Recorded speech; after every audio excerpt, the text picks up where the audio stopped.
अस्सलाम वालेकुम, welcome to commerce cards. मैं हूं आपका टीचर उमैर और आज की इस क्लास के अंदर हम इनकम फ्रॉम कैपिटल गेन जो इनकम टैक्स ऑर्डिनेंस का सेक्शन 37 है उसके इंपॉर्टेंट एमसीक्यूज डिस्कस करेंगे जो कि आपके एग्जाम्स के अंदर आपको हेल्प आउट करेंगे। स्टूडेंट्स, क्लास स्टार्ट करने से पहले मैं आपको ये बता दूं कि इस क्लास के अंदर स्टार्ट के अंदर हम इसकी एक्सप्लेनेशन, इसकी डेफिनेशन और इसकी थ्योरी थोड़ी सी देखेंगे क्योंकि एमसीक्यूज को समझने के लिए वो आपको पता होनी चाहिए, क्योंकि कई स्टूडेंट्स ऐसे होते हैं जिनको उसका आइडिया नहीं होता। तो क्लास के स्टार्ट में हम वो डिस्कस करेंगे, क्लास के एंड पे हम जाकर एमसीक्यूज डिस्कस करेंगे। तो स्टूडेंट्स, आप तैयार हैं इस क्लास के लिए? तो चलें स्टार्ट करते हैं आज की क्लास।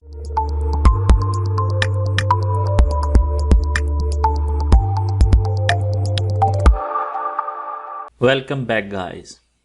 वीडियो को स्टार्ट करने से पहले मैं आपको ये बता दूं कि इससे पहले हमने इनकम फ्रॉम सैलरी, प्रॉपर्टी और बिजनेस जो 3 हेड्स हैं उनके इम्पॉर्टेंट एमसीक्यूज डिस्कस कर चुके हैं और वीडियोस जो है ना चैनल पे अपलोडेड हैं। अगर आपने वो नहीं देखी तो पहले वो देख लें। आज हमारा 4th जो हेड ऑफ इनकम है जो कि है इनकम फ्रॉम कैपिटल गेन, उसके इम्पॉर्टेंट एमसीक्यूज डिस्कस करेंगे। लेकिन देखें, ये जो हेड है ना इनकम फ्रॉम कैपिटल गेन, ये थोड़ा सा ट्रिकी है। हर साल इसके अंदर चेंजेस आती हैं, ठीक है। 20 के अंदर थोड़े से रूल्स और थे, 2021 के अंदर रूल्स चेंज हो गए, ठीक है। तो हर साल इस सेक्शन के अंदर कुछ ना कुछ चेंजेस होती हैं। तो इस सेक्शन को मैं ये चाह रहा हूं कि अगर मैं आपको डायरेक्ट एमसीक्यूज इस चैप्टर के बता दूं अभी, जो कि आज का हमारा लेक्चर भी है, तो आपको शायद समझना है। हो सकता है कुछ ऐसे स्टूडेंट्स हो जिनको इनकम फ्रॉम कैपिटल गेन का मुकम्मल नॉलेज ना हो, तो उनके लिए इनकम फ्रॉम कैपिटल गेन के एमसीक्यूज को समझना बहुत मुश्किल और बोरिंग होगा। वो शायद वीडियो को देखना भी पसंद ना करें। तो लिहाजा मैंने ये सोचा है कि हम क्यों ना ऐसे करें कि पहले टॉपिक को थोड़ा समझ लें कि टॉपिक है क्या। एंड ऑफ द लेक्चर, जब आखिर में जब हम इनकम फ्रॉम कैपिटल गेन को समझ लेंगे, आखिर में जाकर इसके एमसीक्यूज डिस्कस कर लेते हैं, ठीक है। तो मेरा ये प्लान है, इस लेक्चर को आज इस सीक्वेंस में लेके चलेंगे कि पहले हम इस इनकम फ्रॉम कैपिटल गेन को अच्छे तरीके से समझेंगे कि ये है क्या। उसके बाद हम क्या करेंगे, एमसीक्यूज डिस्कस करेंगे आखिर में इस लेक्चर के एंड पे, ठीक है स्टूडेंट। तो चलें स्टार्ट करते हैं क्लास। स्टूडेंट्स, अगर बात करें हम इनकम फ्रॉम कैपिटल गेन की, तो याद रखिएगा इनकम फ्रॉम कैपिटल गेन जो है उसको जो सेक्शन डील करता है वो हमारे पास सेक्शन है 37। Section 37 of income tax ordinance 2001 वो डील करता है किसको? इनकम फ्रॉम कैपिटल गेन को, ठीक है। अब सवाल ये पैदा होता है, what is income from capital gain. अब इसमें 2 टर्म्स हैं, एक वर्ड है कैपिटल और दूसरा वर्ड है गेन, ठीक है। इसको हम सेपरेटली जो है ना वो समझते हैं। स्टूडेंट्स देखें, वर्ड कैपिटल गेन जो है इसको समझने की ज़रूरत है कि ये क्या है।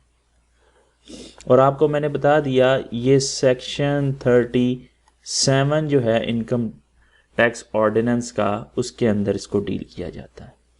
अब यहाँ 2 टर्म्स हैं, एक टर्म है जिसको हम कहते हैं कैपिटल और दूसरी टर्म है गेन, ऐसे ही है। अब सबसे पहले जो टर्म है कैपिटल, यहां कैपिटल से मुराद क्या है? यहां से मुराद है कैपिटल एसेट्स। क्या वर्ड है जी? Capital assets. और गेन आपको वैसे पता भी होना चाहिए, गेन को हम आम अकाउंटिंग की लैंग्वेज में हम गेन को हम क्या कहते हैं जी? प्रॉफिट, ठीक है जी। प्रॉफिट या गेन एक ही वर्ड है, कैपिटल गेन किसको कहते हैं? अब ये बात समझने की है। कैपिटल गेन क्या होता है? कैपिटल एसेट्स को जब हम क्या करते हैं, सेल। अच्छा, सेल के लिए यहां एक और वर्ड भी यूज किया जाता है जिसको हम कहते हैं डिस्पोज ऑफ या डिस्पोजल। क्या जी? डिस्पोजल। जब भी कैपिटल एसेट्स को सेल किया जाएगा, मींस डिस्पोज ऑफ किया जाएगा, उसके वक्त जो आपको क्या होगा, प्रॉफिट होगा। वो प्रॉफिट आपका क्या कहलाएगा? गेन कहलाएगा। और इस गेन को हम इनकम टैक्स में क्या कहते हैं? कैपिटल गेन कहते हैं। बात समझ आ गई? अगर आपसे मैं पूछूं सिंपल लैंग्वेज के अंदर ये बताएं कि कैपिटल गेन क्या होता है, तो आप कहेंगे sir income from capital gain ये होता है कि कैपिटल एसेट्स को सेल आउट करने से जो हमें प्रॉफिट होता है उसको हम कहते हैं capital gain. That's it, simple. Okay हो गया? आगे चलते हैं। अब सवाल ये पैदा होता है कैपिटल एसेट्स क्या हैं? दूसरा सवाल आपने ये किया सर हमें ये तो पता चल गया कि कैपिटल एसेट्स को सेल आउट करने से जो हमें प्रॉफिट होता है उस प्रॉफिट को हम ये कहते हैं कि वो हमारा कैपिटल गेन है। लेकिन व्हाट इज कैपिटल एसेट्स? तो पहले इसको तो एक्सप्लेन कर दें आप। तो थोड़ा सा मैं आपको पहले समझा देता हूं, फिर थ्योरी की तरफ चलते हैं। जब वो हम रीड आउट करेंगे तो आपको बहुत ही आसानी से ये बात समझ आ जाएगी। तो सबसे पहले मैं आपको बताता हूं ये कैपिटल एसेट्स किनको कहते हैं। ठीक है जी? तो कैपिटल एसेट्स की तरफ चलते हैं। कैपिटल एसेट्स क्या होते हैं? सवाल आ गया। आपको एसेट्स तो पता है ना, जो आपके एसेट्स होते हैं। अकाउंटिंग में भी आपने एसेट्स, जैसे मैं कहता हूं जी ये पेन मेरा जो है ना वो प्रॉपर्टी है, एसेट है। ठीक है? इसी तरह आप कहते हैं गाड़ी है जी। अगर हम बिजनेस की बात करें तो लैंड, बिल्डिंग, प्लांट, मशीनरी, उसके अलावा कैश, डेटर्स, स्टॉक, मतलब बहुत सी चीज़ें हैं। अकाउंटिंग की बात कर रहा हूँ, मतलब एसेट्स की अंदर आती हैं। हमारे पास आपको पता है ना एसेट्स बहुत सी टाइप्स के होते हैं। जैसे कि मैं कुछ आपको बताता हूँ। सबसे पहले आपको ये पता होना चाहिए एसेट्स कौन कौन से होते हैं। ठीक है? हमारे पास कुछ ऐसे एसेट्स होते हैं जिनको हम कहते हैं लॉन्ग टर्म एसेट्स, जिनको हम कहते हैं फिक्स्ड एसेट्स। कुछ फिक्स्ड एसेट्स होते हैं। हमारे पास कुछ ऐसे एसेट्स होते हैं जो शॉर्ट टर्म होते हैं, मींस करंट एसेट्स होते हैं।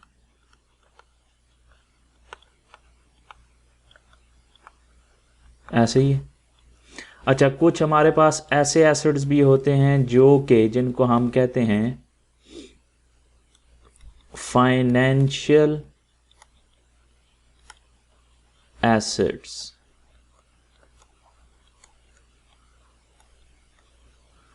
अच्छा, फिक्स्ड एसेट्स में आपको बता देता हूं, आपको अगर डेफिनेशन का नहीं भी पता, फिक्स्ड एसेट्स वो एसेट्स होते हैं जिनकी लाइफ जो होती है वो मोर देन जो होती है वो 1 ईयर होती है। ऐसे एसेट्स को क्या कहते हैं? Fixed asset. जैसे कि मैं ये कहता हूँ जो गाड़ी है, अब गाड़ी की लाइफ क्या 1 साल है? नहीं, गाड़ी तो लंबे अरसे के लिए चलती है, लिहाजा गाड़ी जो है वो फिक्स्ड एसेट है। इसी तरह लैंड है, बिल्डिंग है, प्लांट, मशीनरी है, ये सारी की सारी चीज़ें जो होती हैं ये फिक्स्ड एसेट्स में आती हैं और इनकी लाइफ 1 साल से ज़्यादा होती है। लिहाजा इसकी मैं अगर कुछ एग्जांपल्स लिखूँ आपके सामने तो हमारे पास आ गई लैंड, बिल्डिंग, प्लांट, मशीनरी, बहुत सी हैं, मैं ETC लिख रहा हूँ, एटसेट्रा। ठीक हो गया? इनकी लाइफ 1 साल से ज़्यादा होती है। हमारे पास करंट एसेट्स वो होते हैं जिनकी लाइफ 1 साल से कम होती है। जैसे कि मैं ये कहता हूँ हमारे पास जो गुड्स होती हैं, क्या होती हैं जी? गुड्स, जिनको हम स्टॉक कहते हैं, स्टॉक इन ट्रेड। गुड्स को हम क्या कहते हैं जी? Stock in trade. ये इनकी लाइफ 1 साल से कम होती है। मतलब ये कहने का कि भाई आपके पास जो भी गुड्स होती हैं, क्या वो सालों साल पड़ी रहती हैं आपके पास? आप कहेंगे नहीं सर, वो हम क्या करते हैं, जो ही मतलब गुड्स से मुराद ये जो आपके दुकान के अंदर सामान बेचने के लिए रखा हुआ है आपने। कपड़े की दुकान है तो कपड़े की दुकान में जो कपड़ा होता है वो गुड्स है। मेडिसिन की शॉप में जो मेडिसिन रखी हुई हैं वो गुड्स हैं। गुड्स का मैंने एक और नाम आपको बता दिया, स्टॉक इन ट्रेड। अब ये जो गुड्स हैं ये आपके पास पड़ी हुई हैं और इनकी लाइफ जो होती है 1 साल से कम होती है, क्योंकि आप साथ साथ मंगवाते हैं और बेचते जाते हैं। ठीक है, स्टॉक एंड ट्रेड हो गया। इसी तरह आपके पास जो फैक्ट्री की अगर बात की जाए, फैक्ट्री के लिए रॉ मटेरियल,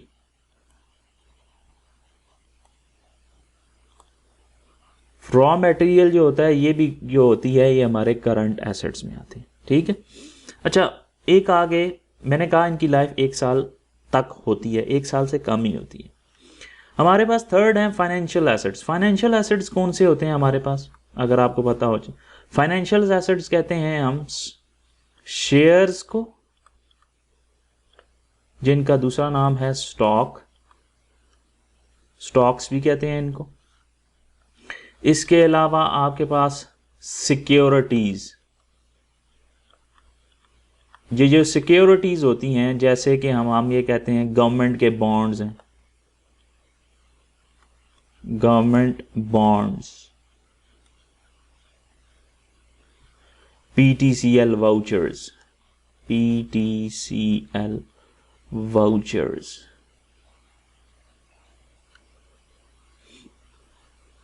इसी तरह हमारे पास आगे कॉरपोरेट डेट सिक्योरिटीज।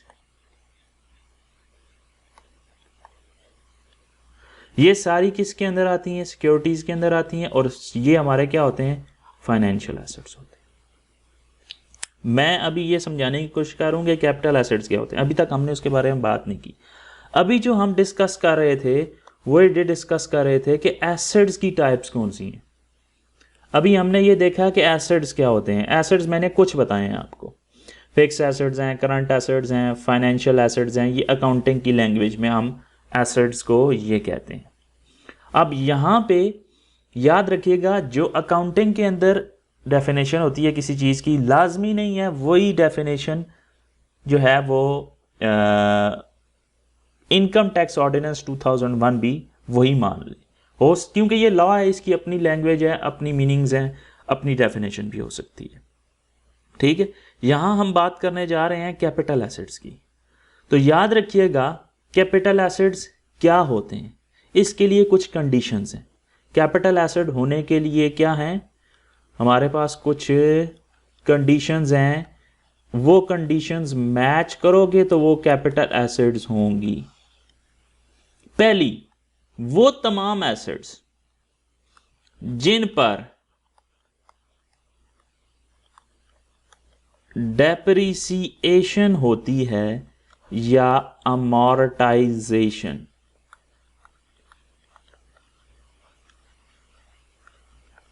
क्या जी? वो एसेट्स जिन पर डेप्रिसिएशन ली जाती है या अमॉर्टाइजेशन ली जाती है, उनको कैपिटल एसेट्स नहीं कहते। कंडीशन पहली समझ आ गई। कंडीशन नंबर 1 क्या है? वो एसेट्स जिन पे डेप्रिसिएशन या अमॉर्टाइजेशन होती है उनको कैपिटल एसेट्स नहीं कहते, नहीं कहते। अब मैं एग्जांपल देता हूं आपको, किन पे डेप्रिसिएशन होती है। आपको पता है डेप्रिसिएशन किन किन पे होती है? आपको पता होना चाहिए डेप्रिसिएशन होती है जी प्लांट पे, मशीनरी पे,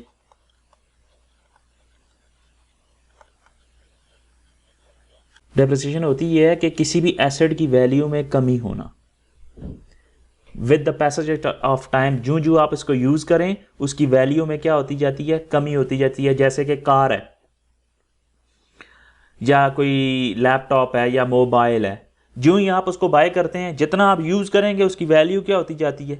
कम होती चली जाती है। इसको हम कहते हैं कि ये उसकी वैल्यू में डेप्रिसिएशन हो रही है। तो वो तमाम एसेट्स जिन पर डेप्रिसिएशन ली जाए वो कैपिटल एसेट्स नहीं होते।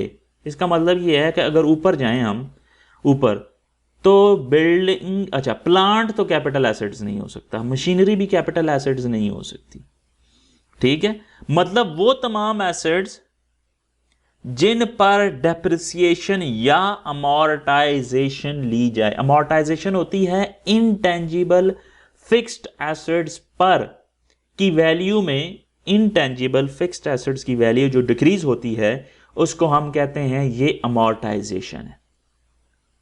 बात समझ रहे? तो जिन पर अमोर्टाइजेशन ली जाती है वो भी कैपिटल एसेट्स नहीं है। तो अगर इस पहली टर्म में देखा जाए फिक्स्ड एसेट्स में, तो ये भी नहीं है, प्लांट और मशीनरी दोनों नहीं है। इसी तरह इसके अलावा और कोई और भी नहीं। अब लैंड जो होती है और लैंड जो होती है, बिल्डिंग जो होती है, इन दोनों के बारे में बात करता हूँ थोड़ी सी। देखिए जो लैंड होती है ना, लैंड की वैल्यू कम नहीं हो रही होती। देखिए लैंड आपके पास है, आज आपने परचेज की 10 लाख रुपए की, आपको पता है ना साल के बाद उसकी वैल्यू 15 लाख हो जाती है। इसी तरह एक घर आपने लिया, आज अगर उसकी वैल्यू 25 लाख थी तो हो सकता है उस जगह पर उस घर की वैल्यू आहिस्ता आहिस्ता बढ़ती जा रही है, वहाँ ज़मीनों के रेट बढ़ते जाते हैं, तो उसकी वैल्यू ऑटोमेटिकली हो सकता है 25-30 लाख रुपए हो जाए। इसका मतलब ये है, एक होता है ओपन प्लॉट जिस पे कुछ भी नहीं हुआ हुआ, एक होता है कंस्ट्रक्टेड प्लॉट, मीन्स कोई बिल्डिंग ऊपर बनी, घर बना हुआ। इनकी वैल्यू के अंदर आमतौर पर डेप्रिसिएशन नहीं होती, बल्कि इनकी वैल्यू क्या होती जाती है, एप्रिसिएट हो रही होती है। इनकी वैल्यू क्या हो रही होती है, एप्रिसिएट हो रही होती है। हाँ, बिल्डिंग को जब आप यूज़ करते हैं तो उसकी अंदरूनी जो हालत होती है वो थोड़ी खस्ता हो रही होती है, लेकिन हम ओवरऑल बात कर रहे हैं कि उनकी वैल्यू में या तो डेप्रिसिएशन हो रही है या फिर क्या हो रही है, एप्रिसिएशन हो रही है। तो लैंड और बिल्डिंग जो है नॉर्मली जो होती है, इन दोनों की ये जो है इनकी वैल्यू के अंदर एप्रिसिएशन आ रहा होता है। क्या आ रहा होता है, एप्रिसिएशन मींस इनकी वैल्यू बढ़ रही होती है नॉर्मली, ऐसे ही है। तो लिहाजा हमने ये कंडीशन ये पढ़ी है कि वो एसेट्स जिनकी वैल्यू कम हो वो कैपिटल एसेट्स नहीं है। इसका मतलब ये दो जो थे इनकी वैल्यू डिक्रीज नहीं हो रही ना, बल्कि इंक्रीज हो रही है। लिहाजा लैंड और बिल्डिंग के अंदर, लैंड और बिल्डिंग को हम क्या कहेंगे, ये क्या है, हमारे कैपिटल एसेट्स हैं। क्या है, कैपिटल एसेट्स हैं। मैं नीचे एक लिस्ट बनाता हूं, हम उसमें देखते हैं कि कैपिटल एसेट्स क्या होते हैं, ठीक है जी। फॉर एग्जांपल मैं यहां कहता हूं, हम एक लिस्ट बना लेते हैं कैपिटल एसेट्स की, अभी जो हमने निकाला है कैपिटल एसेट्स। कैपिटल एसेट्स में हमारे पास एक कैपिटल एसेट हमारे पास जो है इसको हम कहते हैं ओपन प्लॉट, जिसको हमने लैंड कहा है। दूसरा हमने ये कहा बिल्डिंग का, जिसको हमने कहा कंस्ट्रक्टेड प्लॉट मींस के बिल्डिंग, ठीक हो गया। दो हमने एग्जांपल्स देखी। ये हमारे पास क्या है, अभी तक जो हमने डिस्कशन की है ना उसके मुताबिक ये कैपिटल एसेट्स निकले हैं। आगे चलते हैं थोड़ा सा मजीद, ऊपर चलते हैं वापस। देखिए मैंने कहा था क्या एसेट्स 3 किस्म के होते हैं, fixed assets, current assets, financial assets.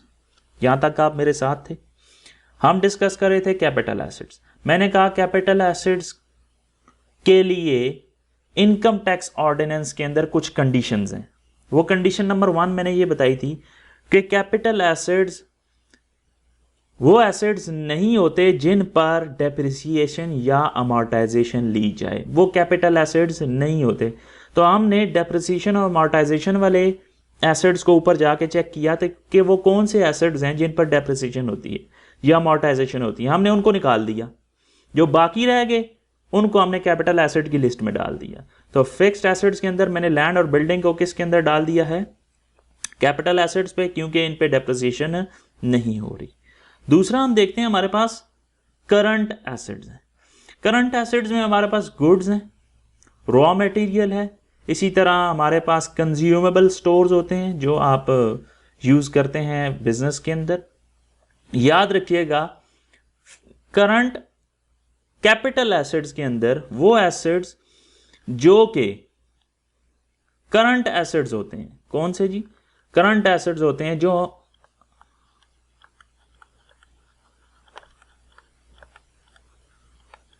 Current assets होते हैं, वो भी शामिल नहीं होते, नॉट इंक्लूडेड।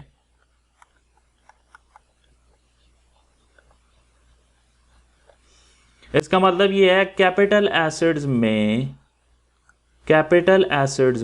करंट एसेट्स शामिल नहीं है। ये दूसरी कंडीशन है किसकी? कैपिटल एसेट्स की। कैपिटल एसेट्स में करंट एसेट्स शामिल नहीं होते। जितने भी करंट एसेट्स हैं वो कैपिटल एसेट्स नहीं होते इनकम टैक्स ऑर्डिनेंस 2001 की जो डेफिनेशन है उसके मुताबिक। लिहाजा ये जितनी भी गुड्स थी, स्टॉक एंड ट्रेड था, रॉ मटेरियल था, कंज्यूमेबल स्टोर हैं, ये सारी की सारी चीजें कैपिटल एसेट नहीं है। थर्ड हमारे पास आ गए फाइनेंशियल एसेट्स। तो फाइनेंशियल एसेट जो होते हैं इन सब को याद रखिएगा, इनकम टैक्स ऑर्डिनेंस ने कैपिटल एसेट्स बोला है। इसका मतलब ये है कि थर्ड के अंदर आ जाएं तो जितने भी हमारे फाइनेंशियल एसेट हैं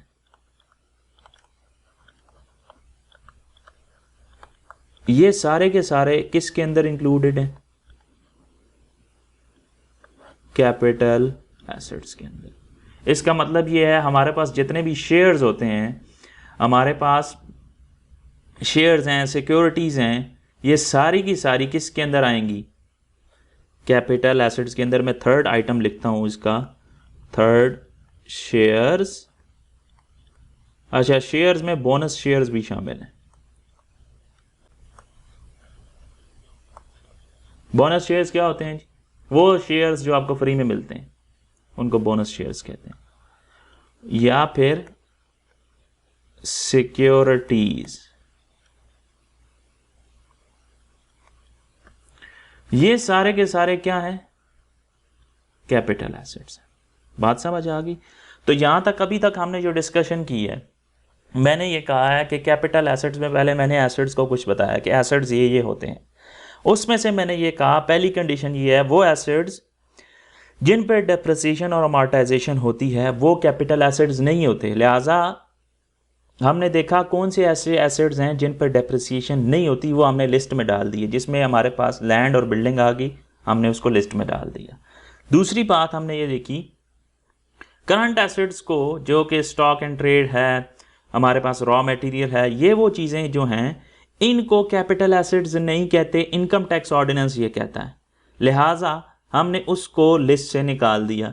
फाइनेंशियल एसेट्स जो हमारे पास होते हैं, जिनमें मैंने कहा स्टॉक्स हैं, शेयर्स जिनको हम कहते हैं, सिक्योरिटीज़ हैं, ये सारी की सारी चीज़ें किसके अंदर शामिल हैं? कैपिटल एसेट्स के अंदर शामिल हैं। अभी हमने जो ऊपर डिस्कशन की थी, सबसे पहले अगर शुरू में आ जाएं वापस, मैंने कहा था कैपिटल गेन क्या होता है। कैपिटल गेन मैंने क्या कहा था? वो गेन जो किस पर होता है? कैपिटल एसेट्स को सेल करने पे जो हमें क्या मिलता है? प्रॉफिट मिलता है, उसको हम क्या कहते हैं? Capital gain. अब थोड़ी सी एग्जांपल एक ले लेते हैं। फॉर एग्जांपल मैं ये कहता हूं हमारे पास एक शेयर है, मैंने उसको बाय किया $5 का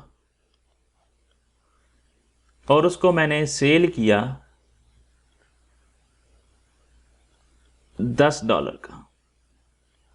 मुझे एक बात बताएं, बाय मैंने किया था 5 का, सेल किया मैंने 10 पे, मुझे कितना प्रॉफिट हुआ है? प्रॉफिट बताएं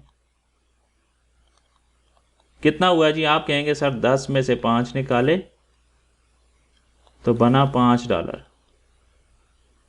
$5 हमें क्या हुआ है? प्रॉफिट हो गया। तो ये जो प्रॉफिट होता है, मैंने कहा ये प्रॉफिट क्या होता है भाई? गेन होता है। क्या होता है? गेन। तो कैपिटल गेन क्या होता है?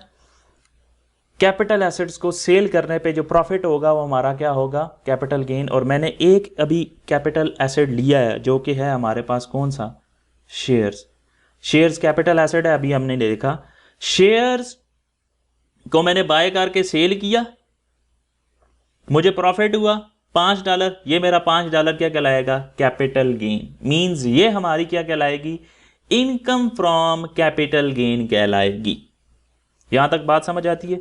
दोबारा चलते हैं थ्योरी की तरफ, फिर वापस इसकी तरफ आएंगे, कुछ पॉइंट्स और मैं डिस्कस करूंगा। पहले थोड़ी सी थ्योरी डिस्कस करते हैं, उसके बाद इधर आएंगे, फिर आखिर में जाकर एमसीक्यूज डिस्कस करेंगे। तो चलें थ्योरी की तरफ चलते हैं। आप थ्योरी डिस्कस करते हैं थोड़ी सी। इनकम फ्रॉम कैपिटल गेन की डेफिनेशन देखते हैं, ये डेफिनेशन है क्या, ताकि हमें बात समझ आए। देखें जी, income from capital gain section 37 के अंदर इसको डील किया जाता है, हमने ये डिस्कस कर लिया।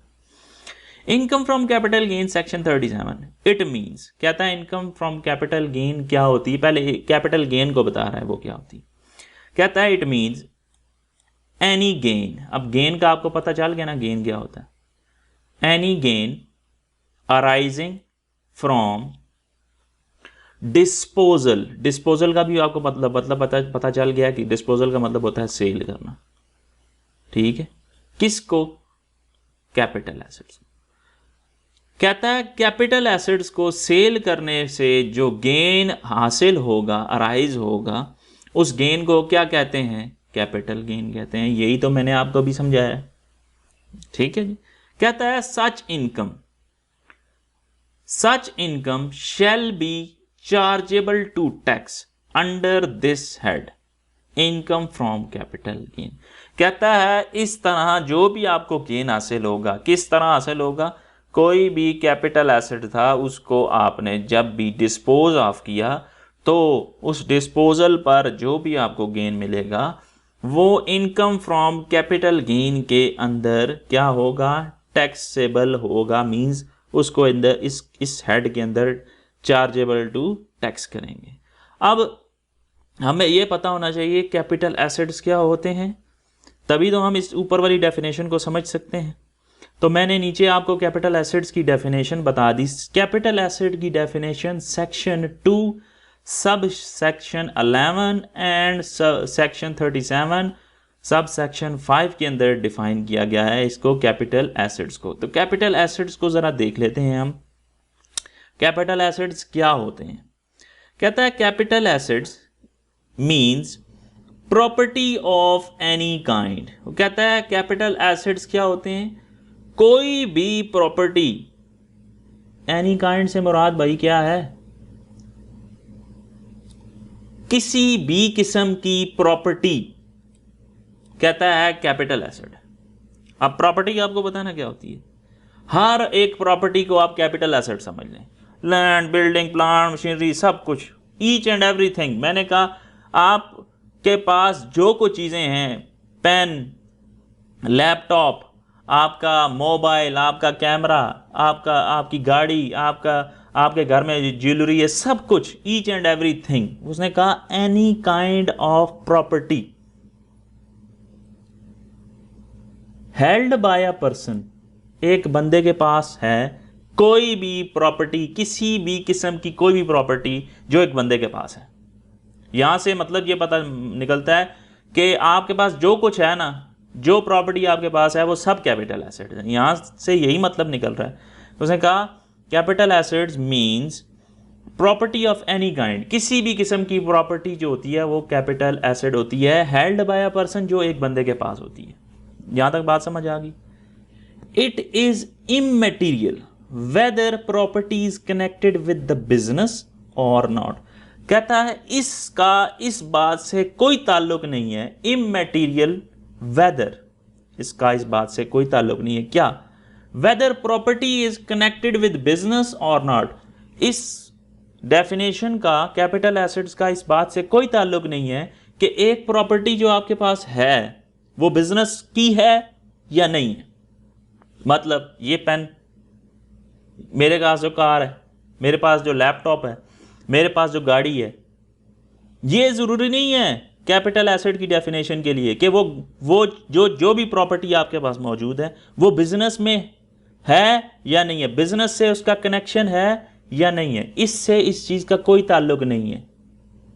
कहता है, दोबारा मैं बात करूं, कहता है कोई भी प्रॉपर्टी जो आपके पास मौजूद है ना वो कैपिटल एसेट है। दूसरी बात उसने की, प्रॉपर्टी जो भी आपके पास मौजूद है उस प्रॉपर्टी का इस बात से कोई ताल्लुक नहीं है कि वो प्रॉपर्टी बिजनेस में है, बिजनेस से उसका ताल्लुक है या नहीं है। कोई भी प्रॉपर्टी है वो सारी की सारी प्रॉपर्टी कैपिटल एसेट है। अभी तक ये बात कर रहा है, लेकिन वो कहता है following things are excluded from the definition. कहता है ये जो नीचे चीजें दी है ना ये कैपिटल एसेट्स की डेफिनेशन में शामिल नहीं है। पहले उसने कहा कोई भी प्रॉपर्टी वो कैपिटल एसेट, कोई भी, वो बिजनेस में है नहीं है, जो आपके पास मौजूद है सब कुछ कैपिटल एसेट है। आखिर में जाके उसने कहा लेकिन ये चीजें एक्सक्लूड हैं, ये निकाल दो, बाकी जो रहेगा वो कैपिटल है। मैं एग्जांपल दे देता हूं। फॉर एग्जांपल आपके पास एक जो है वो मर्तबान है, कुछ भी कर लें, जिसके अंदर या बॉक्स है उसके अंदर कुछ बॉल्स हैं। अब वो किसने कहा ये बॉल्स फुल जो है ना वो कैपिटल एसेट समझ लें। उसने कहा सारी, लेकिन इसमें से ये नहीं है, मतलब उसमें से कुछ बॉल्स उसने निकाल दी। कहता है ये भी नहीं है, ये भी नहीं है, ये भी नहीं है, ये भी नहीं है, बाकी जो बचेंगी वो कैपिटल एसेट्स हैं। बात समझ रहे? पहले उसने सबको कहा कैपिटल एसेट्स, अब वो कहता है इन सब में से ये नहीं है, मतलब पहले सबको बना के कि आप सब कैपिटल एसेट्स हो भाई, फिर उसमें से एक एक करके कुछ चीज़ें निकालता जाएगा। अभी बताएगा कौन कौन सी चीज़ें कैपिटल एसेट्स नहीं है। जो निकालता जाएगा वो कैपिटल एसेट्स नहीं है, जो बाकी बच जाएंगी वो हमारी क्या होंगी भाई, कैपिटल एसेट्स होंगी। तो अब हम देखते हैं वो कौन सी ऐसी चीज़ें हैं, वो कौन सी ऐसी प्रॉपर्टी है जो इसने ये कहा है कि ये वो कैपिटल एसेट्स नहीं है। हाँ, बाकी जो रह जाएंगी वो कैपिटल एसेट्स। बात समझ रहे हैं? अब देखते हैं आगे। यहां ये कह रहा था following things are excluded from the definition. वो कहता है ये जो नीचे चीज़ें बताने जा रहा हूं ये इस डेफिनेशन में शामिल नहीं है, मींस कैपिटल एसेट्स वो नहीं है। क्या? एनी स्टॉक इन ट्रेड, कोई भी स्टॉक इन ट्रेड, मैंने आपको बता दिया स्टॉक इन ट्रेड क्या होता है। गुड्स, वो चीज़ें जो आपकी बिजनेस के अंदर आप बेचने के लिए आपने रखी होती हैं, जिनको हमने करंट एसेट्स अभी पीछे देखा था, वो चीज़ें शामिल है किस में नहीं है, कैपिटल एसेट्स की डेफिनेशन में शामिल नहीं है। मैंने अभी आपको पीछे भी समझाया है, लिस्ट बनाई थी मैंने। तो इसका मतलब ये स्टॉक एंड ट्रेड वो कहता है कैपिटल एसेट नहीं है। नॉट शेयर्स एंड स्टॉक, अच्छा, कंज्यूमेबल स्टोर्स और raw material held for the purpose of business. कहता है कोई भी stock in trade, consumable stores, raw material जो एक बंदे के पास है बिजनेस के अंदर, बिजनेस पर्पस के लिए बंदे के पास मौजूद है, वो कैपिटल एसेट्स नहीं है। मतलब ये तीन चीज़ें निकाल दी उसने। इसने एक्सप्लेन भी किया ये क्या क्या चीज़ें होती हैं। स्टॉक एंड ट्रेड को एक्सप्लेन क्या करता है, the medicines available in the medical store are held for the purpose of sale and so excluded from the definition of capital asset. Mean ये जो मेडिसिन होती हैं ना इनको स्टॉक एंड ट्रेड कहते हैं।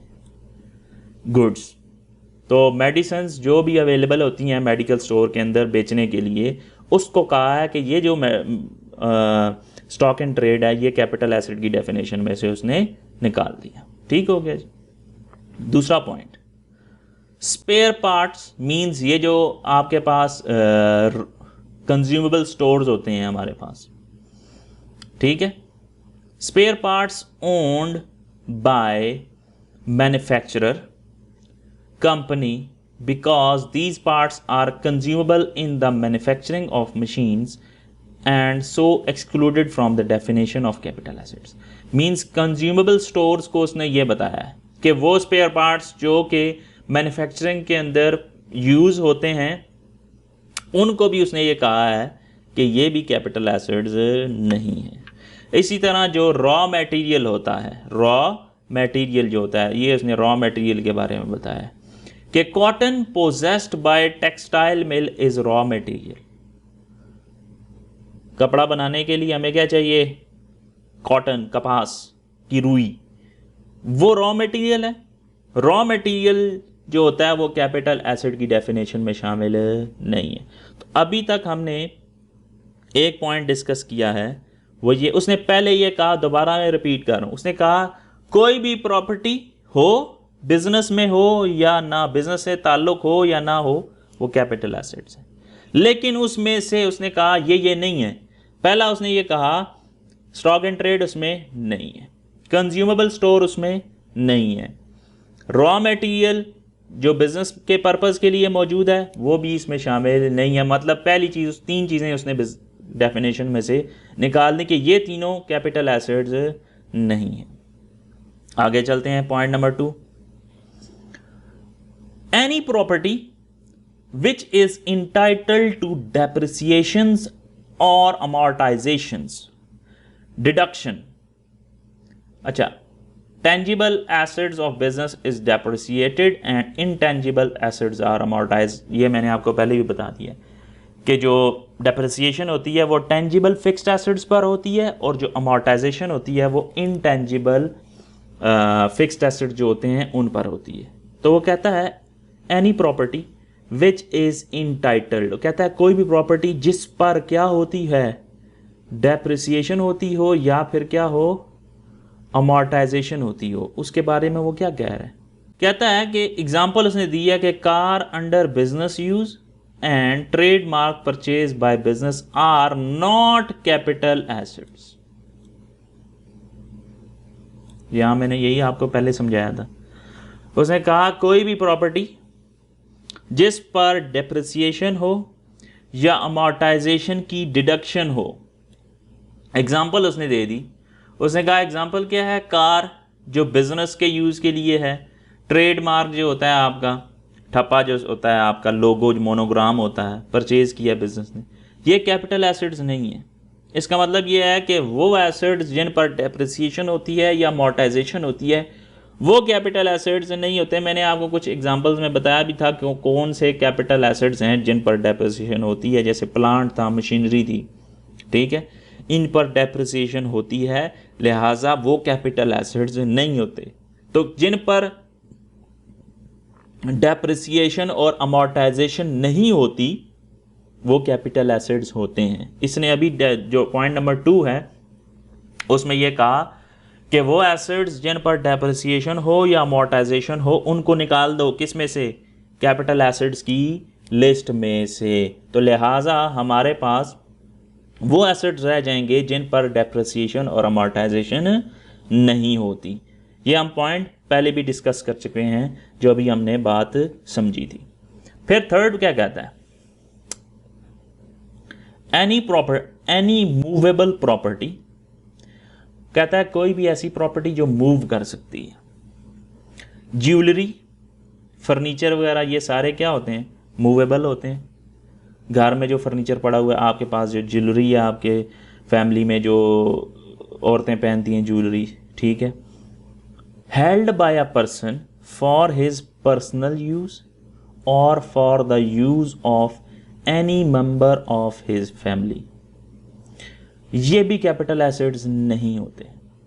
क्या कहता है, एक बंदे के पास, तीसरी चीज, जो चौथी जो आखिरी पॉइंट है वो ये है कि अगर किसी के बंदे के पास कोई भी ऐसी चीज़ है जो उसके पर्सनल यूज़ के लिए, गाड़ी आपके पास है, आपका फर्नीचर जो आपके पास मौजूद है, आपके पास वॉच है, कोई भी चीज़ ऐसी है जो आपके पर्सनल यूज़ में आती है और है वो आपकी प्रॉपर्टी, कोई भी ऐसी प्रॉपर्टी लेकिन वो मूवेबल हो। यहाँ उसने कहा ना एनी मूवेबल प्रॉपर्टी, कोई भी ऐसी जो मूवेबल प्रॉपर्टी है और आपके पास है, हेल्ड बाय अ पर्सन लिखा हुआ है ना, हेल्ड बाय अ पर्सन, एक बंदे के पास एक मूवेबल प्रॉपर्टी है, कहता है वो मूवेबल प्रॉपर्टी अगर पर्सनल यूज में है तो वो कैपिटल एसेट्स नहीं है।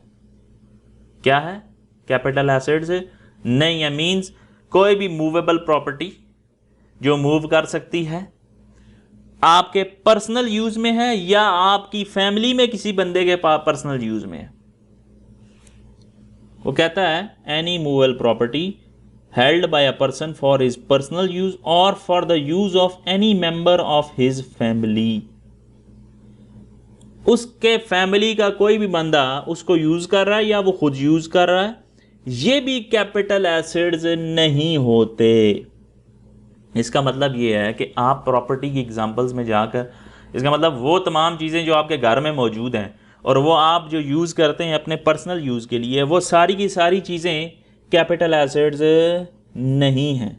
लेकिन इसमें भी एक उसने काम किया है, उसने कहा पर्सनल यूज़ में से भी कुछ ऐसे हैं जो कैपिटल एसेट हैं। मेरे बात दोबारा सुने। उसने कहा, पहले उसने ये कहा पर्सनल यूज़ के जो आइटम्स हैं आपके पास, पर्सनल जो आपकी यूज़ की प्रॉपर्टी आपके पास मौजूद है, आपके पर्सनल यूज़ में है या आपकी इमीडिएट फैमिली मेम्बर्स उसको यूज़ कर रहे हैं, वो कैपिटल एसेट्स नहीं है। लेकिन कुछ ऐसे इनमें से हैं जो कैपिटल एसेट्स हैं। वो क्या हैं? कहता है इस पॉइंट में से एक्सक्लूडिंग का मतलब ये है कि पहले हमने ये कहा कि वो प्रॉपर्टी जो मूवेबल है, एक पर्सन के पास है, पर्सनल यूज़ के लिए है, वो कैपिटल एसेट नहीं है। लेकिन इसमें से एक्सक्लूड क्या है? मतलब जो अभी मैं बात करूंगा, जो चीज़ें बताऊंगा, ये कैपिटल एसेट्स हैं। Excluding capital assets mentioned under section 38(5). कुछ ऐसे कैपिटल एसेट्स हैं जो सेक्शन 38(5) जो सेक्शन है हमारे पास इनकम टैक्स ऑर्डिनेंस 2001 का, उसके अंदर मौजूद है। वो सारे के सारे हैं वो पर्सनल यूज के, ठीक है, लेकिन वो किसकी डेफिनेशन के अंदर आते हैं?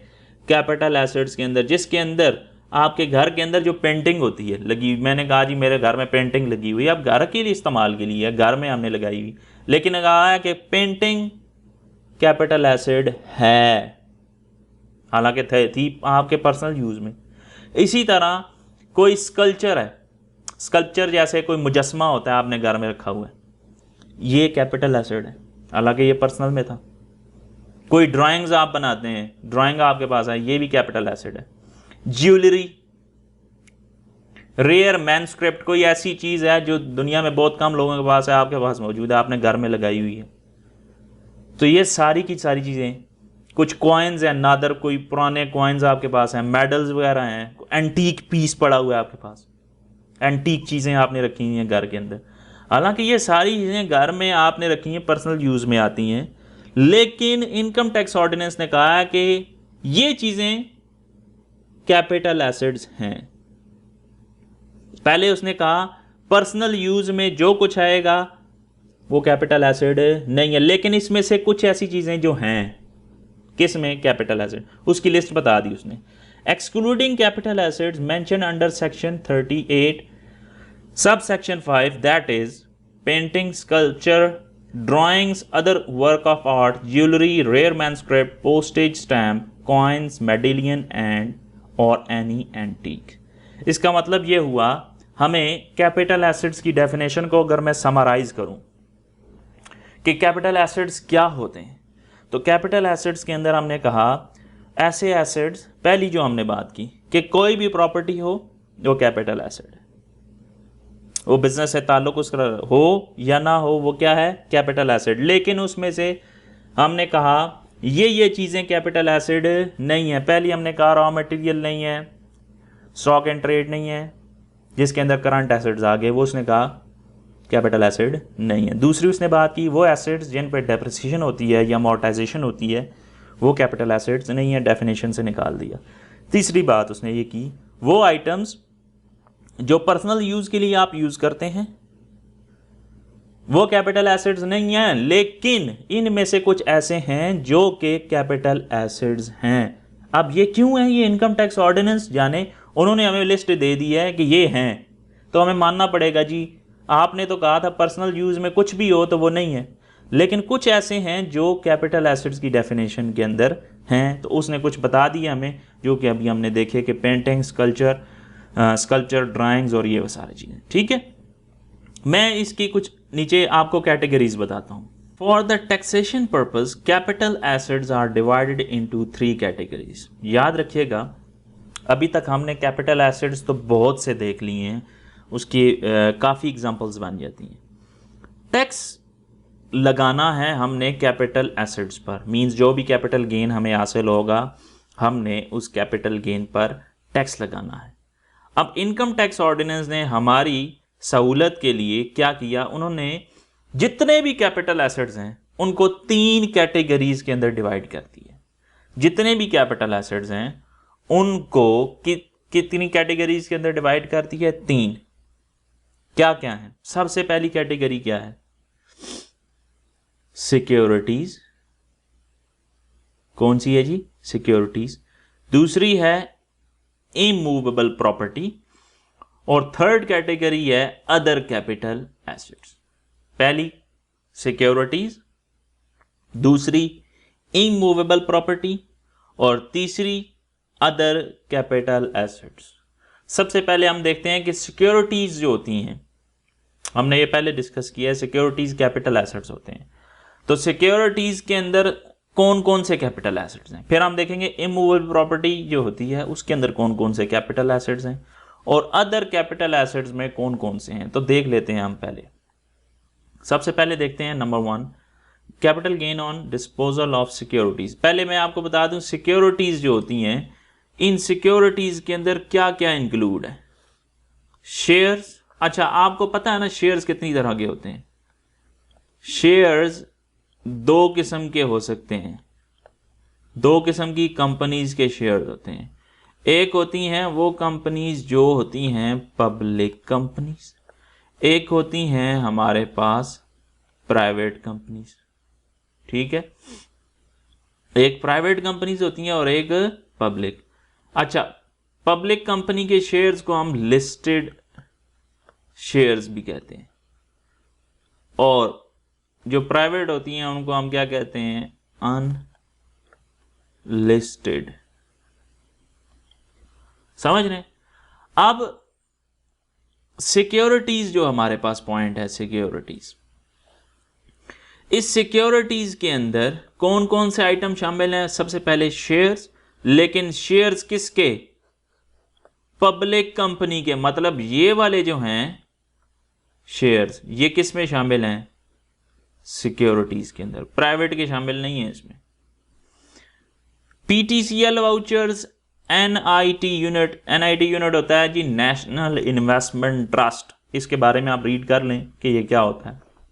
इसके जो भी यूनिट्स होते हैं, मुदारबा certificates, corporate debt securities, derivative securities, ये सारी की सारी चीजें किसके अंदर शामिल हैं? सिक्योरिटीज के अंदर शामिल। बात समझें? हैं ये सारे क्या? Capital assets. इन तमाम कैपिटल एसेट्स को एक हेडिंग के अंदर उन्होंने डाल दिया और उस हेडिंग का नाम क्या दे दिया? सिक्योरिटीज। सिक्योरिटीज में ये सब शामिल है। बात समझ आ गई? Second, immovable property. Immovable property वो है जो मूव नहीं कर सकती, जिसमें सबसे पहले इसके अंदर क्या क्या शामिल है हमारे पास? इसके अंदर शामिल है open plot. Open plot means जो आपके पास लैंड है, और कंस्ट्रक्टेड प्लॉट मींस जो आपके पास बिल्डिंग है। ठीक है, अब ये दोनों चीजें किसके अंदर शामिल होगी? इमूवेबल प्रॉपर्टी के अंदर। करना क्या है? लैंड और बिल्डिंग को हमने क्या करना होगा? सेल। उससे हमें क्या आएगा? Capital gain. इसी तरह ये ऊपर वाली जो पॉइंट थी सिक्योरिटीज, सिक्योरिटीज में ये सब चीजें शामिल हैं। इनको हमने क्या करना होगा? सेल। और सेल पे हमने क्या देखना होगा कि हमें कितना प्रॉफिट हो रहा है, उसकी हम ट्रीटमेंट करेंगे। बात समझ रहे हैं? नेक्स्ट हमारे पास जो आता है अदर कैपिटल एसेट्स। ये तीसरी कैटेगरी इन्होंने बनाई थी। तीसरी कैटेगरी के अंदर उन्होंने जो आइटम्स बताए हैं कि पहले उसने कहा सिक्योरिटीज, उसके अंदर कुछ लिस्ट बना दी उन्होंने कि ये सारे कैपिटल एसेट्स हैं। फिर उन्होंने कहा इमूवेबल प्रॉपर्टी सेकंड काइंड है, वो सारे कैपिटल 2 बन गए उसमें से, और बाकी जो रह गए ना वो अदर्स में आ गए। अदर कैपिटल एसेट्स वो कौन से हैं? Shares of private company. मैंने ऊपर आपको बताया था शेयर्स 2 तरह के होते हैं, एक होते हैं पब्लिक, एक होते हैं प्राइवेट। पब्लिक वाले सिक्योरिटीज के अंदर आएंगे और प्राइवेट वाले किस में आएंगे? अदर कैपिटल एसेट्स में आएंगे। ठीक है, jewellery, sculpture, antique, painting, medallion, coin, rare manuscript, postage stamp, ये सारे के सारे किसके अंदर आएंगे? अदर कैपिटल एसेट्स के अंदर। तो कैपिटल एसेट्स हमारे पास, ये सारे कैपिटल एसेट्स हैं, ये भी इससे पहले जो हमने देखे हैं, लेकिन उन्होंने कैपिटल एसेट्स को 3 कैटेगरीज के अंदर डिवाइड कर दिया। पहले सिक्योरिटीज, दूसरे इमूवेबल प्रॉपर्टी, तीसरा एनी अदर कैपिटल एसेट्स। तो अदर्स में ये आ गए।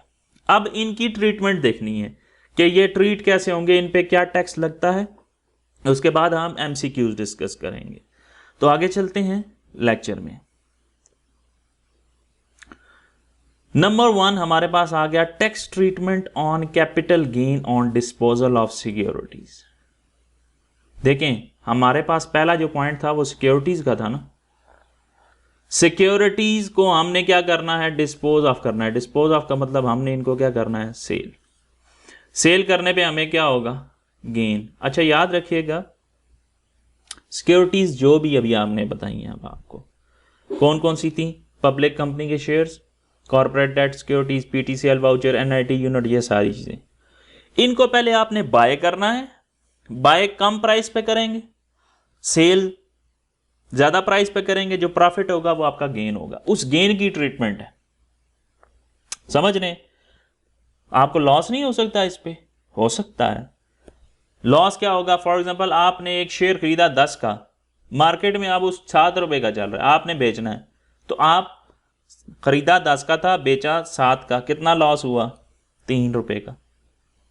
तो लॉस भी तो हो सकता है। याद रखिएगा, सिक्योरिटीज के केस में लॉस भी हो सकता है और प्रॉफिट भी हो सकता है, समझ रहे हैं? इसी तरह बाकी जो हमारे पास कैपिटल एसेट्स हैं उनमें भी प्रॉफिट भी हो सकता है और लॉस भी हो सकता है, समझ रहे हैं? यहां हम गेन को डिस्कस कर रहे हैं। तो उसने कहा tax treatment on capital gain on disposal of securities. अब देखें पॉइंट क्या है, टैक्स कैसे हम लगाएंगे, टैक्स का रेट क्या होगा, ये हमने देखना है। किस पर टैक्स का रेट देखना है? जो भी कैपिटल गेन होगा उस पर हमने ये देखना है कि टैक्स का क्या रेट है। ठीक है जी।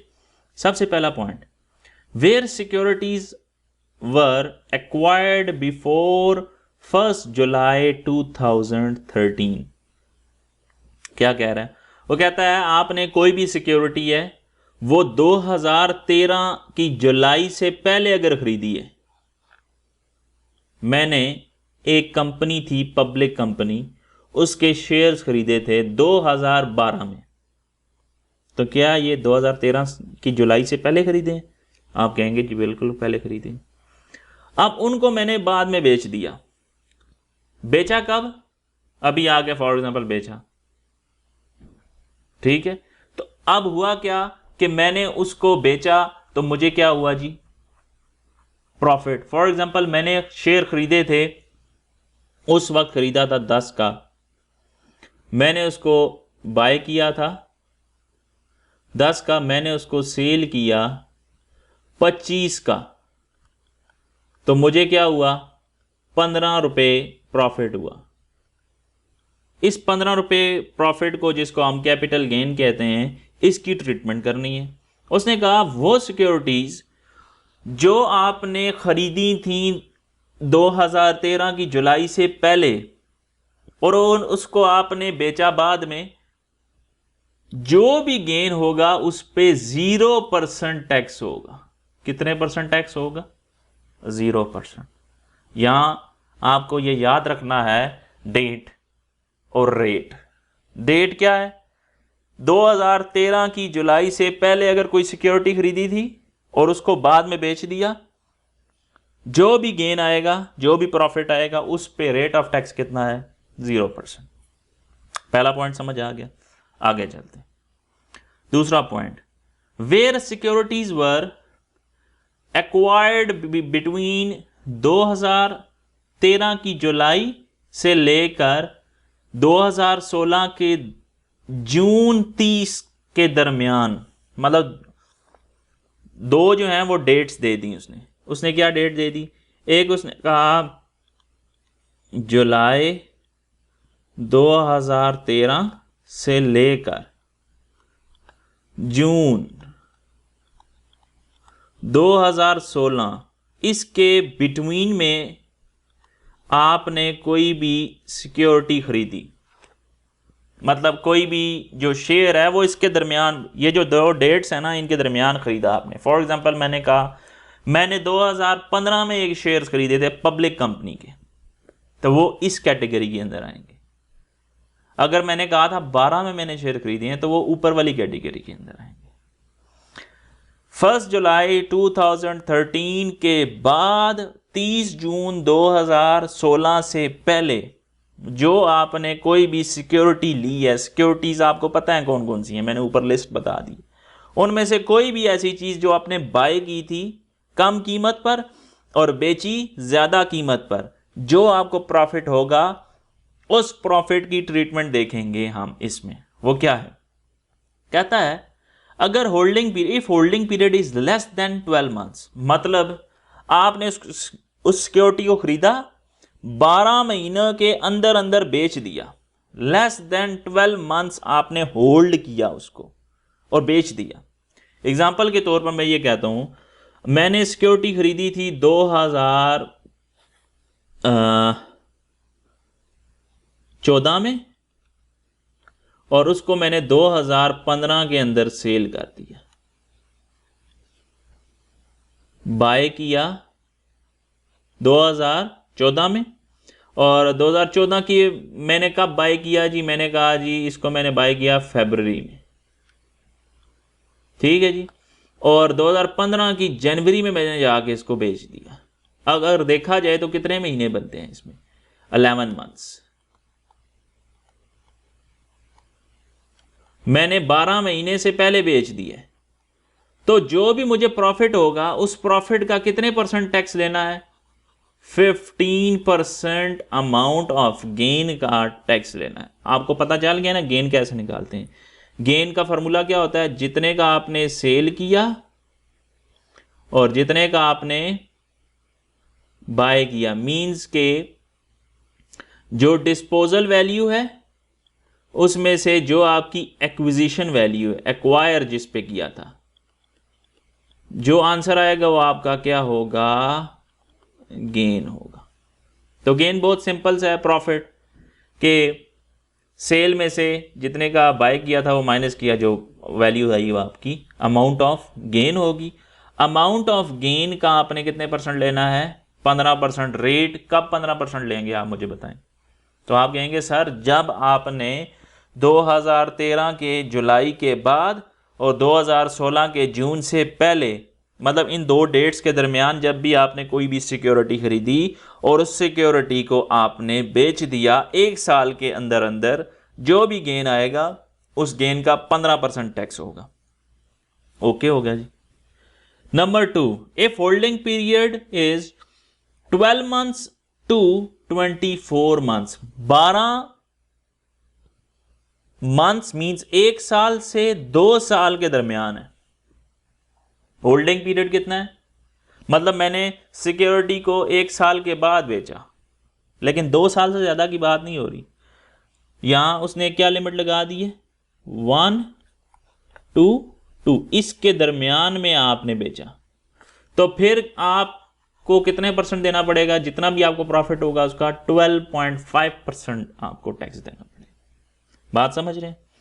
थर्ड पॉइंट, अगर होल्डिंग पीरियड 24 मंथ्स से 48 मंथ्स है, मींस के 2 साल से 4 साल के दरमियान, मतलब 2 साल से ज्यादा और 4 साल से कम, इसके दरमियान आपने कोई भी सिक्योरिटी बेची, मतलब आपने एक सिक्योरिटी खरीदी उसको 2 साल तक नहीं बेचा, 2 साल के बाद बेचा, तो फिर उस पे कितने परसेंट टैक्स होगा, 7.5%। 3 साल के बाद बेचा तब भी 7.5%। 4 साल से पहले, 2 साल से ज्यादा, तो भी जो भी अमाउंट ऑफ गेन होगा उसका 12.5% आप पे टैक्स होगा। और अगर एक बंदे ने 4 साल तक उसको नहीं बेचा, 4 साल के बाद बेचा, मींस 48 मंथ्स मीन 4 साल या उससे ज्यादा, तो उस पे आपका टैक्स कितना होगा, 0% होगा। 0% अमाउंट ऑफ गेन का लेंगे। कब, अब यहां इसको समराइज कर लेते हैं। 1 साल तक होगा, 1 साल के से पहले आपने बेचा 15%, 1 साल से 2 साल के दरमियान बेचा तो 12.5%, 2 साल से 4 साल के दरमियान बेचा तो हमारे पास 7.5%, और तीसरा आखिरी क्या है, 4 साल के बाद बेचा तो 4 या 4 साल के बाद बेचा तो 0%। समझ आ गई।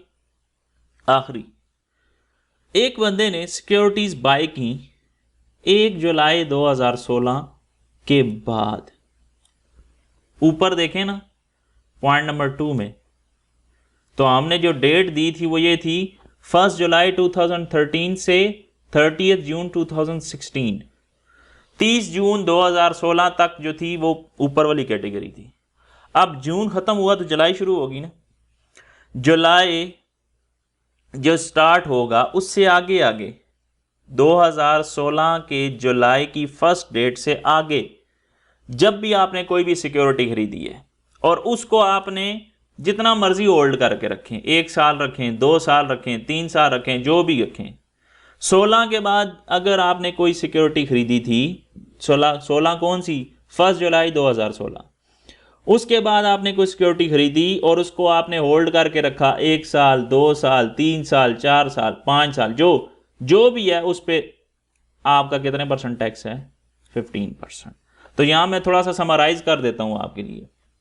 देखें, उसने जो पहली डेट हमें दी थी ना, वो क्या दी थी, देख लें ऊपर, उसने दी थी 1 जुलाई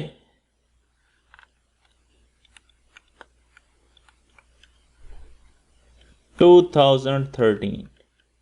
उसने कहा था इससे पहले अगर कुछ खरीदा है तो उस पे उसने कहा था 0%। फिर उसने नेक्स्ट डेट दे दी, उसने नेक्स्ट डेट क्या दी, उसने कहा 1 जुलाई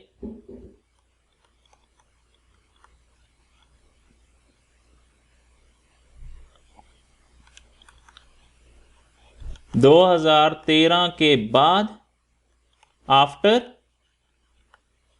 लेकिन किससे पहले, 30 जून 2016 से पहले होगा तो उसमें ये होल्डिंग पीरियड लगेंगे ऊपर वाले। और फिर उसने कहा तीसरी डेट उसने क्या की, 1 जुलाई 2016 के आफ्टर अगर आपने खरीदा तो उस पर कितने % है, 15% है, जो मर्जी हो जाए। तो 3 डेट्स आपने जहन में रखनी है। पहली डेट है 2013 की जुलाई से पहले अगर कुछ खरीदा है तो उस पर रेट ऑफ टैक्स कितना है, 0। 1 जुलाई 2013 के बाद, लेकिन जून 30 से 2016 से पहले अगर कुछ खरीदा और उसके अंदर कुछ बेचा तो उस पर ऊपर जो रेट्स दिए हुए हैं 15, 12.5, 7.5 और 0, वो रेट लगेंगे। और जो 2016 की जुलाई के बाद आपने कुछ खरीदा है 1 जुलाई के बाद, तो उस पे एक ही रेट है, वो कितना है, 15%। तो ये आपको पहला पॉइंट समझ आ गया होगा, वो किसका है, सिक्योरिटीज का, कि सिक्योरिटीज जो भी होती हैं उन पे टैक्स का रेट क्या होता है, वो ये है। बात समझ आ गई, ठीक हो गया जी। नेक्स्ट पॉइंट की तरफ चलते हैं। सेकंड पॉइंट क्या है, tax treatment on capital gain on immovable property. Immovable property जो होती है सेकंड जो कैपिटल एसेट्स की टाइप है। मैंने कहा था इमूवेबल प्रॉपर्टी में 2 चीज़ें शामिल हैं, आपको पता है ना। इमूवेबल प्रॉपर्टी में क्या क्या शामिल है, हमारे पास एक है लैंड जो कि ओपन लैंड, और दूसरी हमारे पास क्या है, बिल्डिंग। हम इनको क्या करेंगे, सेल, और उस पर हमें क्या मिलेगा, प्रॉफिट। क्या मिलेगा जी, प्रॉफिट। बात समझ रहे हैं। तो जो भी, फॉर एग्जांपल मैंने कहा एक ज़मीन है वो मैंने 10 लाख की खरीदी, 15 लाख में बेच दी। 10 लाख की खरीदी, 15 लाख में बेच दी, तो मुझे कितना प्रॉफिट हुआ, 5 लाख रुपए। ये 5 लाख मेरा क्या है, कैपिटल गेन है। तो इसकी ट्रीटमेंट देखते हैं आप। Tax treatment on capital gain on immovable property. अच्छा, जो इमूवेबल प्रॉपर्टी है इस पे जो टैक्स लगेगा उसको लगाने के लिए आपको 2 स्टेप्स को फॉलो करना पड़ेगा। अगर ये 2 स्टेप्स आप फॉलो करेंगे तो आप इसका टैक्स का रेट जान सकते हैं। पहला स्टेप क्या है, calculate taxable amount of gain according to holding period. होता ये है, इमूवेबल प्रॉपर्टी जो होती है इसका जो भी गेन होता है उसमें सबसे पहले ये निकालना होता है कि गेन की कितनी अमाउंट है जिस पर टैक्स लगाना है हमने। क्या हमने कैपिटल गेन की वो वैल्यू निकालनी है जिस पर टैक्स लगाना है, टैक्स का रेट जिस पर अप्लाई होगा वो हमने वैल्यू डिटरमिन करनी है, वो कितनी वैल्यू होगी। ठीक है, तो दूसरा स्टेप ये है apply the rate of tax according to limit. जो लिमिट्स आगे दी होंगी उसके मुताबिक आपने रेट लगाने हैं। मैं आगे आपको समझाता हूं। नंबर स्टेप फॉलो करते हैं। पहला step number 1, calculation of amount of gain according to holding period. ये हमें इनकम टैक्स ने कुछ बता दिया है होल्डिंग पीरियड। वो कहता है आपके पास कोई भी इमूवेबल प्रॉपर्टी है। इमूवेबल प्रॉपर्टी आपको मैंने बता दिया ओपन प्लॉट या कंस्ट्रक्टेड प्लॉट है। ओपन प्लॉट है या फिर कंस्ट्रक्टेड प्लॉट है। अगर वो प्लॉट जो भी था ओपन प्लॉट था उसको आपने 1 साल के अंदर अंदर बेच दिया था, where the holding period does not exceed 1 year, मतलब 1 साल से पहले पहले आपने प्लॉट खरीदा और बेच भी दिया, तो जो पैसे आपको मिलेंगे प्रॉफिट के वो सारे के सारे आप लेंगे। वो सारे के सारे क्या लेंगे आप? अमाउंट ऑफ गेन कितनी होगी? सारी की सारी। समझ रहे हैं? एग्जाम्पल ले लेते हैं जी। फॉर एग्जाम्पल मैं ये कहता हूं कि आपने एक प्लॉट लिया। प्लॉट था 50 लाख रुपए का, ठीक है, और आपने उसको बेच दिया 1 करोड़ का। 50 लाख का खरीदा था, 1 करोड़ में बेच दिया और 1 साल के अंदर बेच दिया। ठीक है, तो आपको कितना प्रॉफिट हुआ? आप कहेंगे जी 50 लाख रुपए प्रॉफिट हुआ है, मींस 5 मिलियन प्रॉफिट है आपका। ठीक है जी, तो अब जो 5 मिलियन प्रॉफिट है वो सारे का सारा हम लेंगे, फुल अमाउंट ऑफ गेन लेंगे। Next point, where the holding period more than 1 year but less than 2 year. 1 साल से ज्यादा लेकिन 2 साल से कम। तो फिर सारे जो भी आपको भी प्रॉफिट हुआ था, जैसे 50 लाख प्रॉफिट था, वो कहता है 50 लाख प्रॉफिट नहीं लेंगे, फिर उसका 75% लेंगे। ठीक है जी, मतलब जो प्रॉफिट हुआ था 50 लाख प्रॉफिट था उसका 75% लेंगे। पूरा 100 का 100, मतलब ये समझ ले कि यहां 100% लेना है आपने। सारी की सारी अमाउंट पे टैक्स लगेगा। क्या लगेगा? सारी की सारी अमाउंट पे टैक्स लगेगा। लेकिन अगर 1 साल के बाद 2 साल से पहले बेचेंगे तो 75% जो होगी ना वैल्यू, उस पे टैक्स लगेगा। और अगर होल्डिंग पीरियड 2 साल से ज्यादा है लेकिन 3 साल से कम है, मतलब 2 to 3 ईयर्स, तो फिर 50% अमाउंट पे टैक्स लगेगा।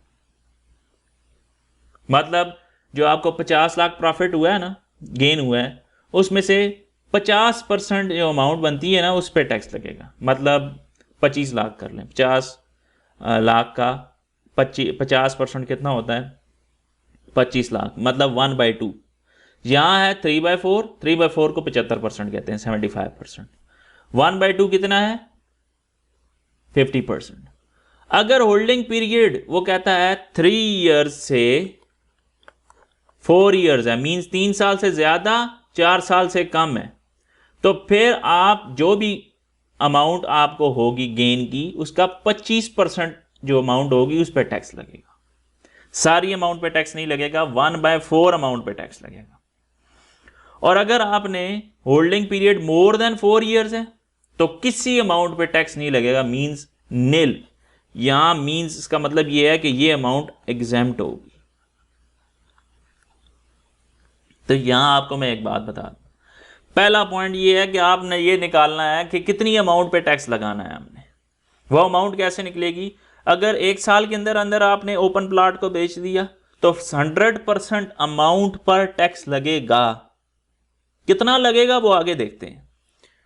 दूसरी बात, अगर 1 साल के बाद 2 साल से पहले बेच दिया तो 3/4 मीन्स 75% अमाउंट प्रॉफिट की लेंगे, उस पे टैक्स लगेगा। थर्ड, 2 साल के बाद 3 साल से पहले बेच दिया तो 50% अमाउंट पे टैक्स लगेगा, मीन्स 1/2 प्रॉफिट की। और अगर 3 साल से 4 साल के 3 साल से ज़्यादा 4 साल से कम उसके दरमियान आपने बेचा प्रॉफिट, मीन्स प्लॉट बेचा, मतलब आपने एक प्लॉट लिया और उसको 3 साल के बाद बेचा, तो उस जितना प्रॉफिट होगा उसका 25% जो होगा अमाउंट जो होगी उस पर टैक्स लगेगा। और अगर 4 साल के बाद बेच रहे हैं तो फिर किसी अमाउंट पर टैक्स नहीं लगेगा। अब नेक्स्ट स्टेप के अंदर ये देखेंगे कि टैक्स कितना लगेगा। वो कहता है where the gain does not exceed 5 million. वो कहता है अगर आपका गेन 5 मिलियन से कम है, 50 लाख से कम अगर प्रॉफिट है आपको, आपने एक एसेट को सेल किया। फॉर एग्जाम्पल मैंने कहा जी एक ज़मीन थी मेरे पास जी 10 लाख की मैंने खरीदी और मैंने उसको 30 लाख में बेच दिया। 10 लाख की खरीदी और मैंने उसको बेचा कितने में? 30 लाख में। मुझे प्रॉफिट कितना हुआ? 20 लाख का। 20 लाख का मतलब है 2 मिलियन। 2 मिलियन मुझे प्रॉफिट हुआ है। वो कहता है अगर आपका प्रॉफिट जो है वो जो गेन है वो 5 मिलियन से ज्यादा नहीं है ना, तो जितना भी गेन होगा उस पे कितने परसेंट टैक्स होगा? 2.5%। कितने परसेंट टैक्स होगा जी? 2.5%। लेकिन यहां आपने देखें, सबसे पहले आपने ये डिसाइड करना होगा कितने अरसे के अंदर बेचा है। मैंने अभी जो एग्जांपल दिया आपको कि मैंने एक प्लॉट लिया 10 लाख का, मैंने प्लॉट ले लिया, 10 लाख का प्लॉट था, मैंने उसको 1 साल के अंदर ही बेच दिया। तो अभी ऊपर मैंने आपको बताया है 1 साल के अंदर अगर बेचेंगे तो फिर मुझे प्रॉफिट की कितनी वैल्यू लेनी पड़ेगी? 100%। वो 100% वैल्यू ले लूंगा और मेरी वैल्यू कितनी बनती है? अगर मैंने 10 लाख का प्लॉट लिया था और 30 लाख में बेच दिया, 20 लाख प्रॉफिट था, वो 20 का 20 लाख जो प्रॉफिट है 100%, उस पे मुझे कितना परसेंट देना पड़ेगा? 2.5% देना पड़ेगा टैक्स, क्योंकि मेरा प्रॉफिट 5 मिलियन से क्या है? कम है। और अगर मैं उसको 2 साल के बाद बेचता, ठीक है, मतलब या मैं कहता कि मैं उसको 1.5 ईयर्स के अंदर बेचता, मतलब 1 साल से ज़्यादा 2 साल से कम, तो मुझे सारे के सारा गेन पे टैक्स ना देना पड़ता, 75% वैल्यू पे टैक्स देना पड़ता। मतलब 20 लाख का मैं पहले 75% लेता, जो वैल्यू आती उस पर मैं कितने परसेंट लेता? 2.5% लेता। तो यहां स्टेप 2 है, पहले आपने ये निकालना है कि गेन कितने परसेंट टैक्स होगा उस पर। 100% लेना है, 75% लेना है, 50% लेना है, या 25% लेना है, या 0% लेना है। फिर ये देखना है उस पर रेट कितना लगेगा। रेट किस तरह पता चलेगा? प्रॉफिट की वैल्यू पे। अगर प्रॉफिट 5 मिलियन है तो 2.5% रेट है, और अगर 5 मिलियन से 10 मिलियन के दरमियान है तो 5%। अगर प्रॉफिट 10 मिलियन से 15 मिलियन के दरमियान है तो रेट 7.5% है, और अगर 15 मिलियन से ज्यादा प्रॉफिट है आपको तो फिर आपका 10% रेट ऑफ टैक्स होगा। तो यहां इस पॉइंट ये इमूवेबल प्रॉपर्टी को समझने के लिए 2 आपने स्टेप करने होंगे। पहले स्टेप में आपने ये करना होगा, अमाउंट निकालनी है कि कितना है, हमें प्रॉफिट कितना हुआ है, और उस पे लेना है कि कितने परसेंट प्रॉफिट जो है जिस पर हम टैक्स लगाएंगे। तो वो आपको ऊपर रेट दिए हुए हैं, 100%, 75%, 50 और 25। उसके बाद जो वैल्यू आएगी उस पर रेट ये वाला लगाना है। बात समझ आ गई? ठीक हो गया जी। आखिरी टैक्स ट्रीटमेंट देखते हैं। Tax treatment on capital gain on sale of any other capital assets. हमारे पास जो बाकी एसेट्स बच जाते हैं, जिसको हमने कहा था वो प्राइवेट कंपनी के शेयर्स हैं, मैनस्क्रिप्ट है, ज्वेलरी है, पेंटिंग है, जो बाकी बच जाते हैं उन पे क्या है? उनका बहुत सिंपल सा है। अगर मैंने कहा मैंने एक प्राइवेट कंपनी के शेयर खरीदे थे जो कि अदर कैपिटल एसेट्स में आते हैं, और उसको मैंने 1 साल के अंदर ही बेच दिया, तो जितनी अमाउंट आएगी ना गेन की वो सारी की सारी टैक्सेबल होगी। If disposal of such assets is within 12 month, means ये एसेट जो थे मैंने उनको सेल कर दिया 1 साल के अंदर अंदर, तो जितनी अमाउंट है गेन की वो सारी की सारी टैक्सेबल हो जाएगी। और अगर मैंने 1 साल के बाद बेचा तो 75% लेंगे गेन का, वो टैक्सेबल होगा, मतलब 25% एग्जाम्प्ट होगा। गेन का 25% एग्जाम्प्ट है और बाकी 75% जो है वो क्या है, उस पे क्या लगेगा, टैक्स। बात समझ आ गई। इसमें 2 ही पॉइंट्स हैं। पहला पॉइंट, 1 साल के अंदर अंदर आपने शेयर्स को बेचा और वो शेयर्स कौन से हैं, प्राइवेट कंपनी के। याद रखिएगा, इनमें मिक्स नहीं करना। प्राइवेट और पब्लिक में क्या फ़र्क है, जो पब्लिक के होते हैं वो सिक्योरिटीज़ के पॉइंट में जाते हैं और जो प्राइवेट कंपनी के होते हैं वो किस में आते हैं, अदर कैपिटल एसेट्स में आते हैं। ठीक है, तो अदर कैपिटल एसेट्स के अंदर हमारे पास जो प्राइवेट कंपनी के शेयर्स हैं, फॉर एग्जांपल उनको हमने 1 साल के अंदर बेच दिया तो जितना प्रॉफिट आएगा वो सारे का सारा टैक्सेबल होगा। और अगर हमने उनको 1 साल के बाद बेचा तो जितना प्रॉफिट होगा उसका 75% टैक्सेबल होगा, 25% एग्जाम्प्ट होगा।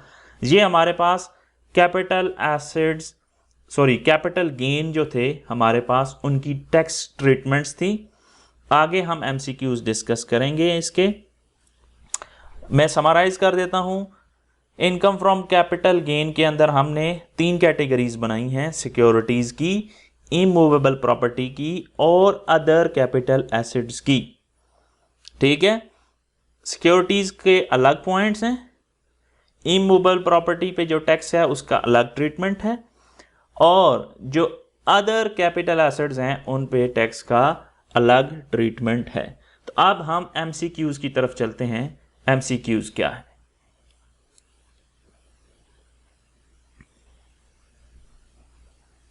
MCQs of income from capital gain. MCQs की तरफ चलते हैं। सबसे पहला एमसीक्यूज क्या है?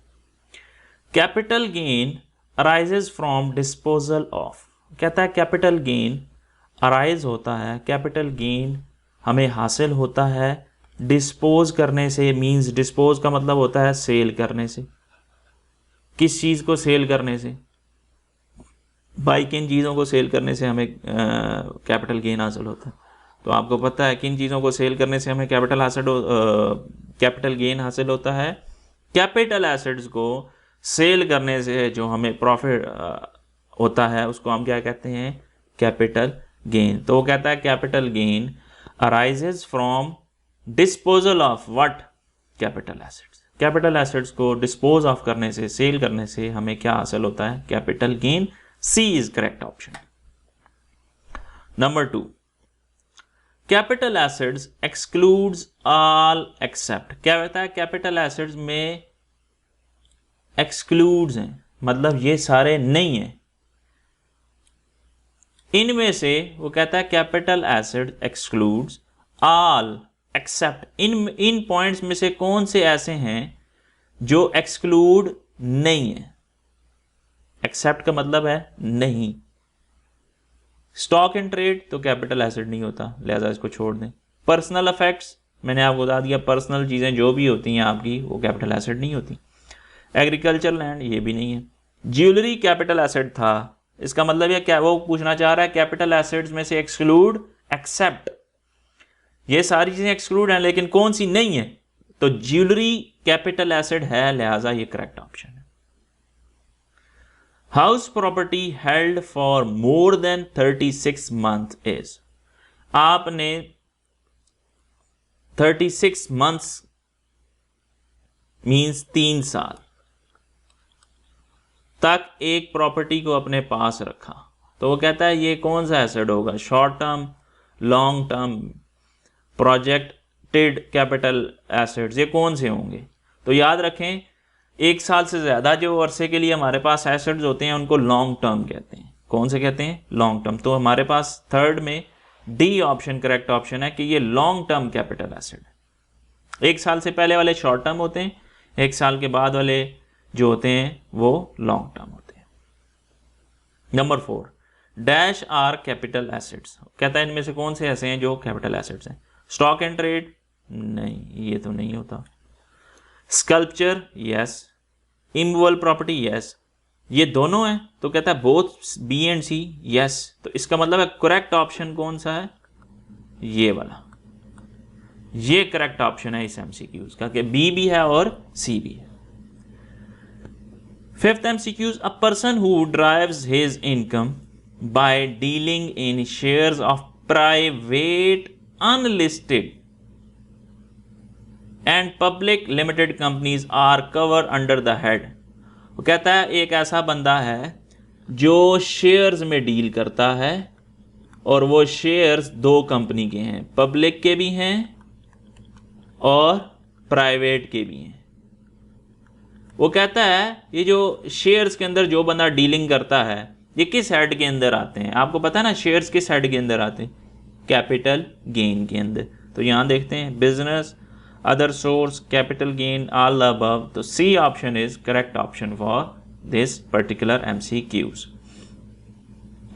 Number 6, which are capital assets, where a capital asset other than securities and immovable property। अब यहां देखें वो ये पूछना चाह रहा है, कहता है वो कैपिटल एसेट्स जो ना तो सिक्योरिटीज हैं और ना इमूवेबल प्रॉपर्टी है। तो तीसरे कौन से होते हैं? अदर कैपिटल एसेट्स की बात कर रहा है जी। कौन से कैपिटल एसेट्स की बात कर रहा है? अदर।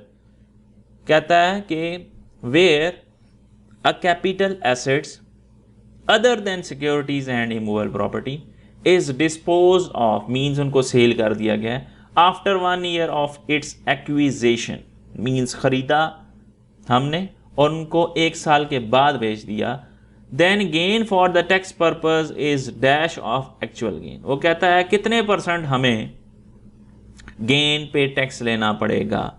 तो आपको मैंने अभी थोड़ी देर पहले ट्रीटमेंट बताई थी, अगर अदर देन जो capital gain on other capital assets जो था थर्ड पॉइंट, उसमें मैंने आपको क्या बताया था? अगर 1 साल के अंदर बेचेंगे तो गेन की सारी अमाउंट टैक्सेबल होगी, और अगर गेन को कैपिटल एसेट्स को आपने 1 साल के बाद बेचा तो 75% टैक्स होगा, 25% एग्जाम्प्ट होगा। तो 75% किस पे बनता है वैसे?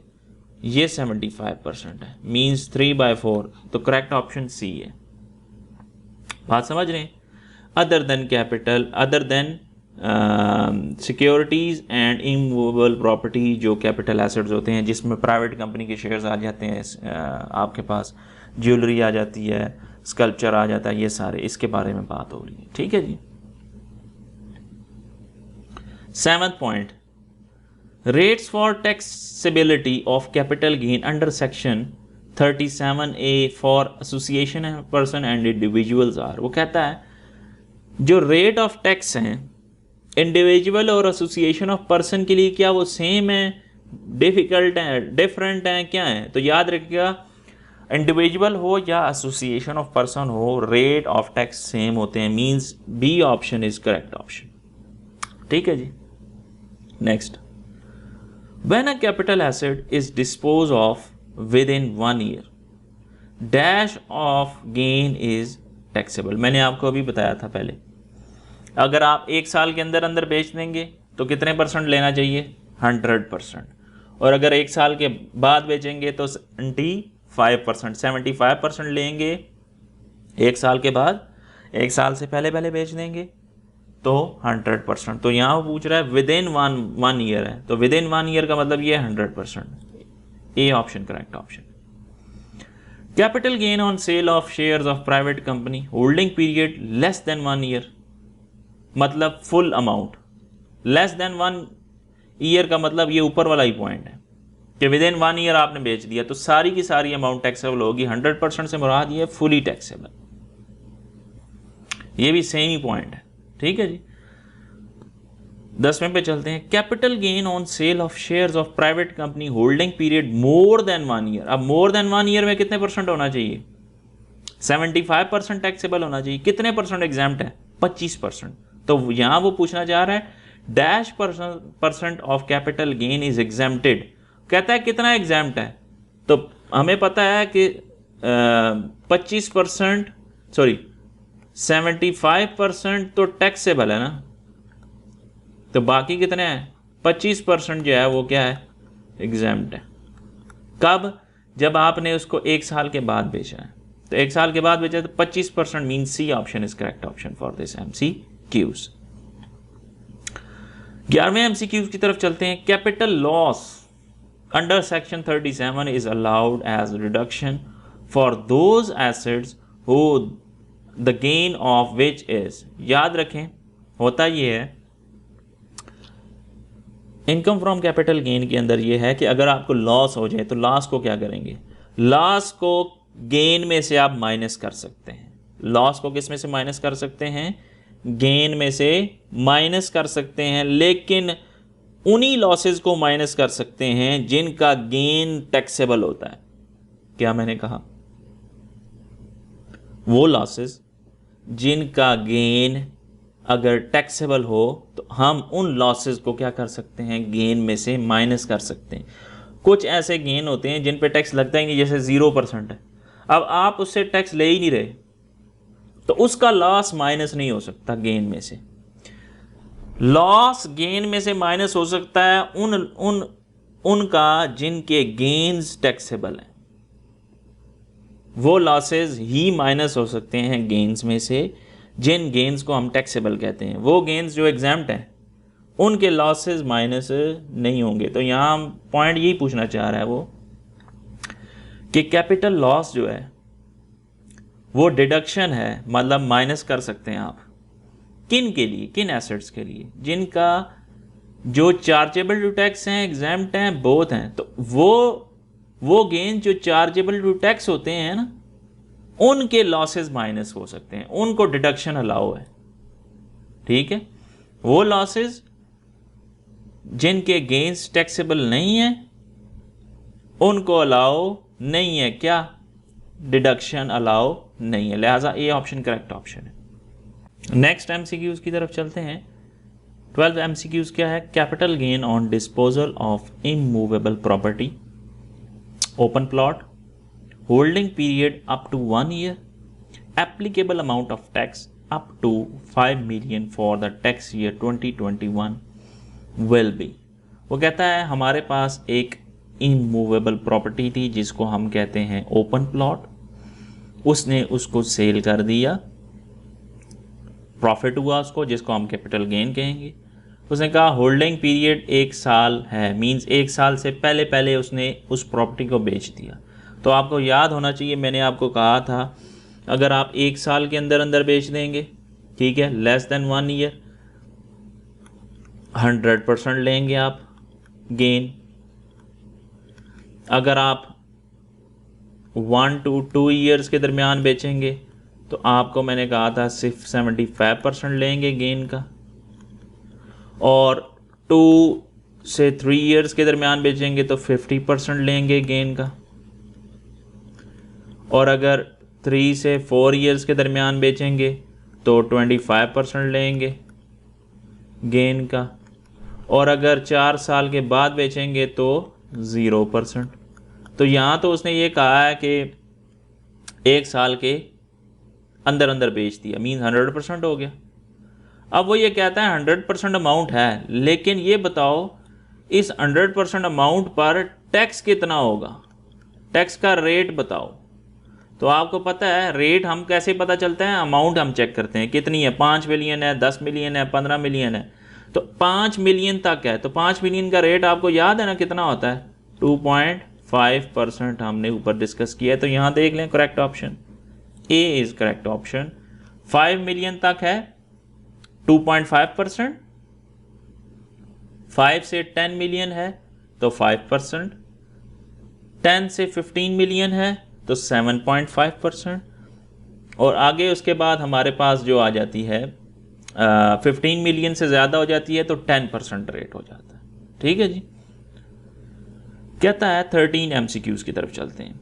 Capital gain on disposal of immovable property, ठीक है जी, कि हमने इमूवेबल प्रॉपर्टी ओपन प्लॉट था उसको सेल कर दिया, holding period up to 1 year, 1 साल के अंदर अंदर हमने बेच दिया, मीन 100% गेन की वैल्यू लेंगे। कहता है amount of tax up to 10 million for tax year 2020 will be. वो कहता है हमारे पास जो गेन की वैल्यू है वो 10 मिलियन तक है। मैंने आपको अभी बताया है 5 मिलियन तक हो तो 2.5%, 5 से 10 मिलियन हो तो कितने परसेंट है जी? 5%। 10 to 15 मिलियन हो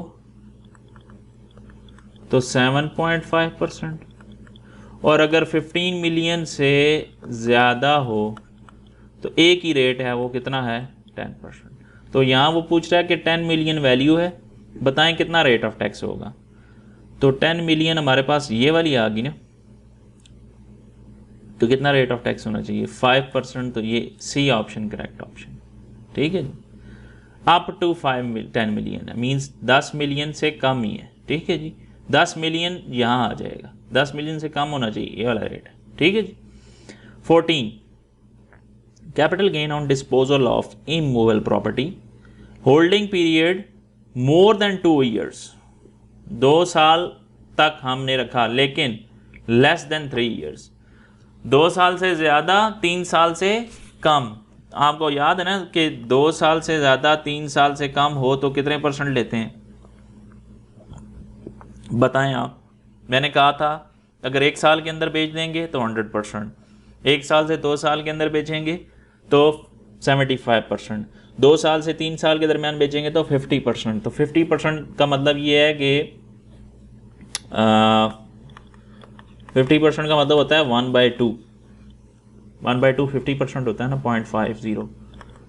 तो इसको हम परसेंटेज में लिखते हैं तो 50% बन जाता है, ठीक है। तो यहाँ हम देख लेते हैं, उसने कहा कितनी टोटल गेन का 1/4 लेना है, टोटल गेन का 4/4, 3/4, 1/2। तो आप कहेंगे 2 साल से 3 साल के दरमियान बेचा तो 1/2 करेक्ट ऑप्शन है कि गेन का हम 1/2 लेंगे, ठीक है जी। 15 MCQs capital gain on disposal of immovable property, holding period more than 4 years. More than 4 years हो तो आपको पता है कितने परसेंट लेते हैं? 0, मीन्स एग्जाम्प्ट। तो इसमें एग्जाम्प्ट वाला ऑप्शन कौन सा है? ये बी, तो टोटली एग्जाम्प्ट हो जाएगा, ठीक है जी।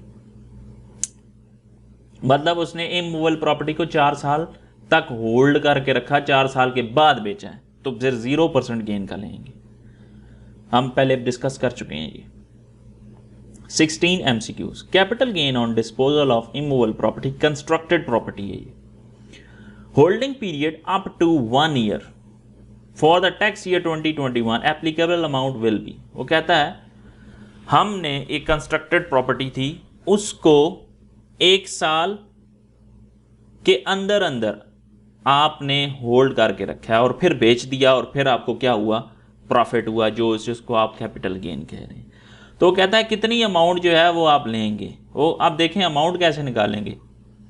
मैंने आपको कहा था अमाउंट निकालने का तरीका ये होता है, जितने की आप सेल करते हो ना, उसमें से आप उसकी जो भी कॉस्ट होती है, मींस जितने की ने बाय की होती है, वो माइनस कर दें, तो बाकी आपके पास क्या आ जाता है? गेन। उसने यही पूछा कि बताएं अमाउंट कितनी होगी, एप्लीकेबल अमाउंट। तो आप क्या करोगे? Consideration received on disposal of building, मतलब जो बिल्डिंग थी, जो इमूवेबल प्रॉपर्टी थी, आपने उसको क्या कर दिया? बेच दिया। उससे आपको क्या मिले? पैसे। इसको कहते हैं कंसिडरेशन, जिसको आप सेल प्राइस कहेंगे। कॉस्ट ऑफ एसेट यहाँ आ जाएगी, इन दोनों को माइनस करोगे तो आंसर जाएगा वो क्या होगा? गेन। तो यही तो आपसे पूछ रहा है, तो इसका मतलब करेक्ट ऑप्शन ऑप्शन सी है। कहता है पूछ ये रहा है capital gain on disposal of immovable property, holding period up to 1 year for the tax year applicable amount क्या होगी? वो कहता है अमाउंट कितनी होगी गेन की। तो गेन की अमाउंट हमारे पास कैसे निकलेगी? कंसिडरेशन प्राइस मींस जितने की सेल की है उसमें से जितने की कॉस्ट थी वो माइनस कर दी, मींस ए पॉइंट में से बी माइनस करो तो गेन आ जाएगा। ये करेक्ट ऑप्शन है। 17वें एमसीक्यूज की तरफ चलते हैं। Capital gain on disposal of immovable property, constructed plot, holding period is more than 4 years. लो जी, अगर 4 साल से ज्यादा है पीरियड, और रेट ऑफ टैक्स कितना होता है भाई? 0। आपको पता नहीं है कि जो गेन होता है वो 0% लिया जाता है, तो उस पर रेट भी 0 ही होगा ना फिर। तो 4 साल के बाद अगर आप बेचते हैं किसी भी प्लॉट को, ओपन प्लॉट है या कंस्ट्रक्ट प्लॉट है, तो उस पर कोई भी टैक्स का रेट नहीं होगा, मींस वो टोटली एग्जाम्प्ट होगा, लिहाजा B option is correct option. ठीक है जी। Number 18, capital gain on disposal of immovable property, amount of gain does not exceed 5 million. कहता है 5 मिलियन तक उसका गेन की वैल्यू है, बताएं कितना रेट होगा। तो रेट हमें पता है 5 मिलियन तक कितना होता है, 2.5%। Correct option 2.5।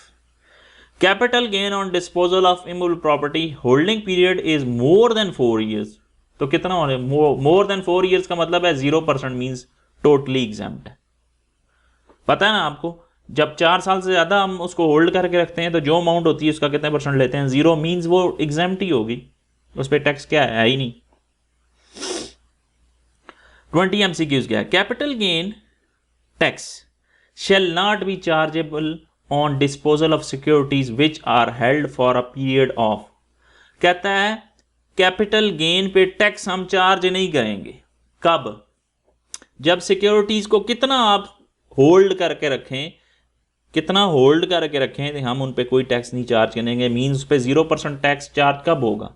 आपको याद है ना, मैंने कहा था 1 साल तक करेंगे तो आपके पास 15% है, 2 साल तक करेंगे तो आपके पास 12.5% है, 3 साल तक करेंगे तो 7.5% कहा था, 4 साल तक करेंगे, ठीक है, तो फिर कितना आएगा, 0%। तो याद अगर आपको हो, मैंने कहा था लेस देन 1 ईयर होगा तो 15%, सिक्योरिटीज की बात कर रहा हूँ, 1 to 2 ईयर्स होगा तो हमारे पास कितना आ जाएगा, 12.5%।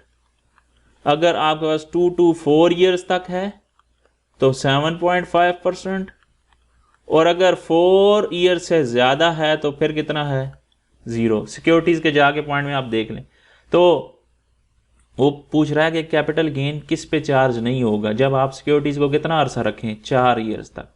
तो 4 ईयर्स तक सिक्योरिटीज़ को रखेंगे तो फिर टैक्स चार्ज नहीं होगा। ठीक है, तो डी ऑप्शन करेक्ट ऑप्शन है।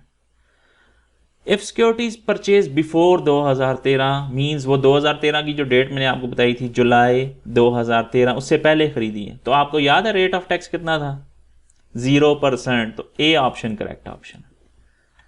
इफ सिक्योरिटीज परचेज आफ्टर 2013, तो 2013 से बाद और 30 जून 2016 के दरमियान वाली बात आ गई, वो जो मैंने आपको पहले बताई। तो कहता है holding period is less than 1 year, तो holding period less than 1 year है, ये ऊपर वाला पॉइंट आ गया। कितने परसेंट रेट होगा, 15%।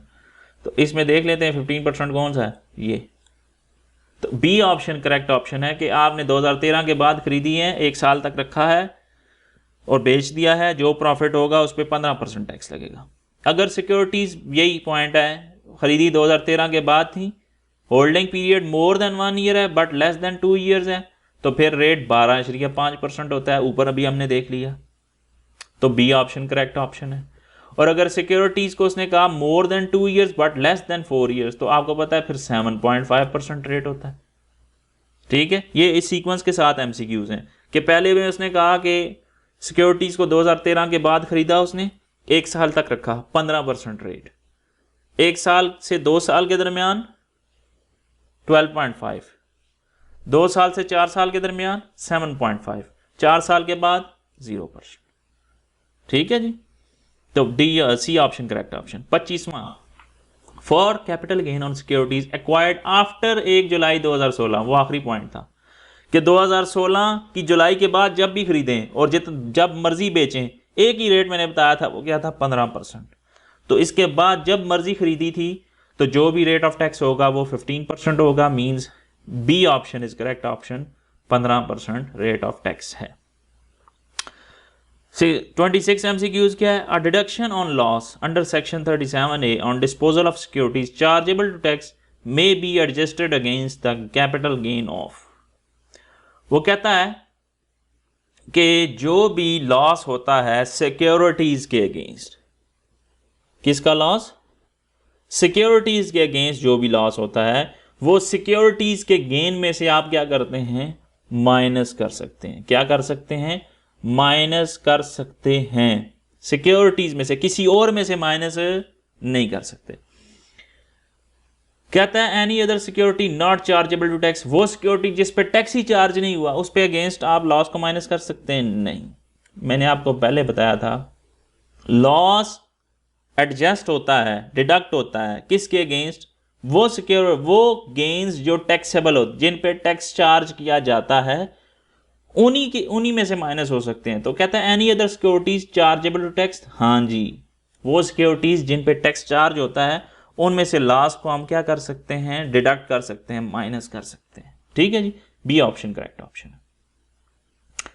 Capital loss on sale of antique painting, manuscript, jewellery, work of art is dash from capital gain.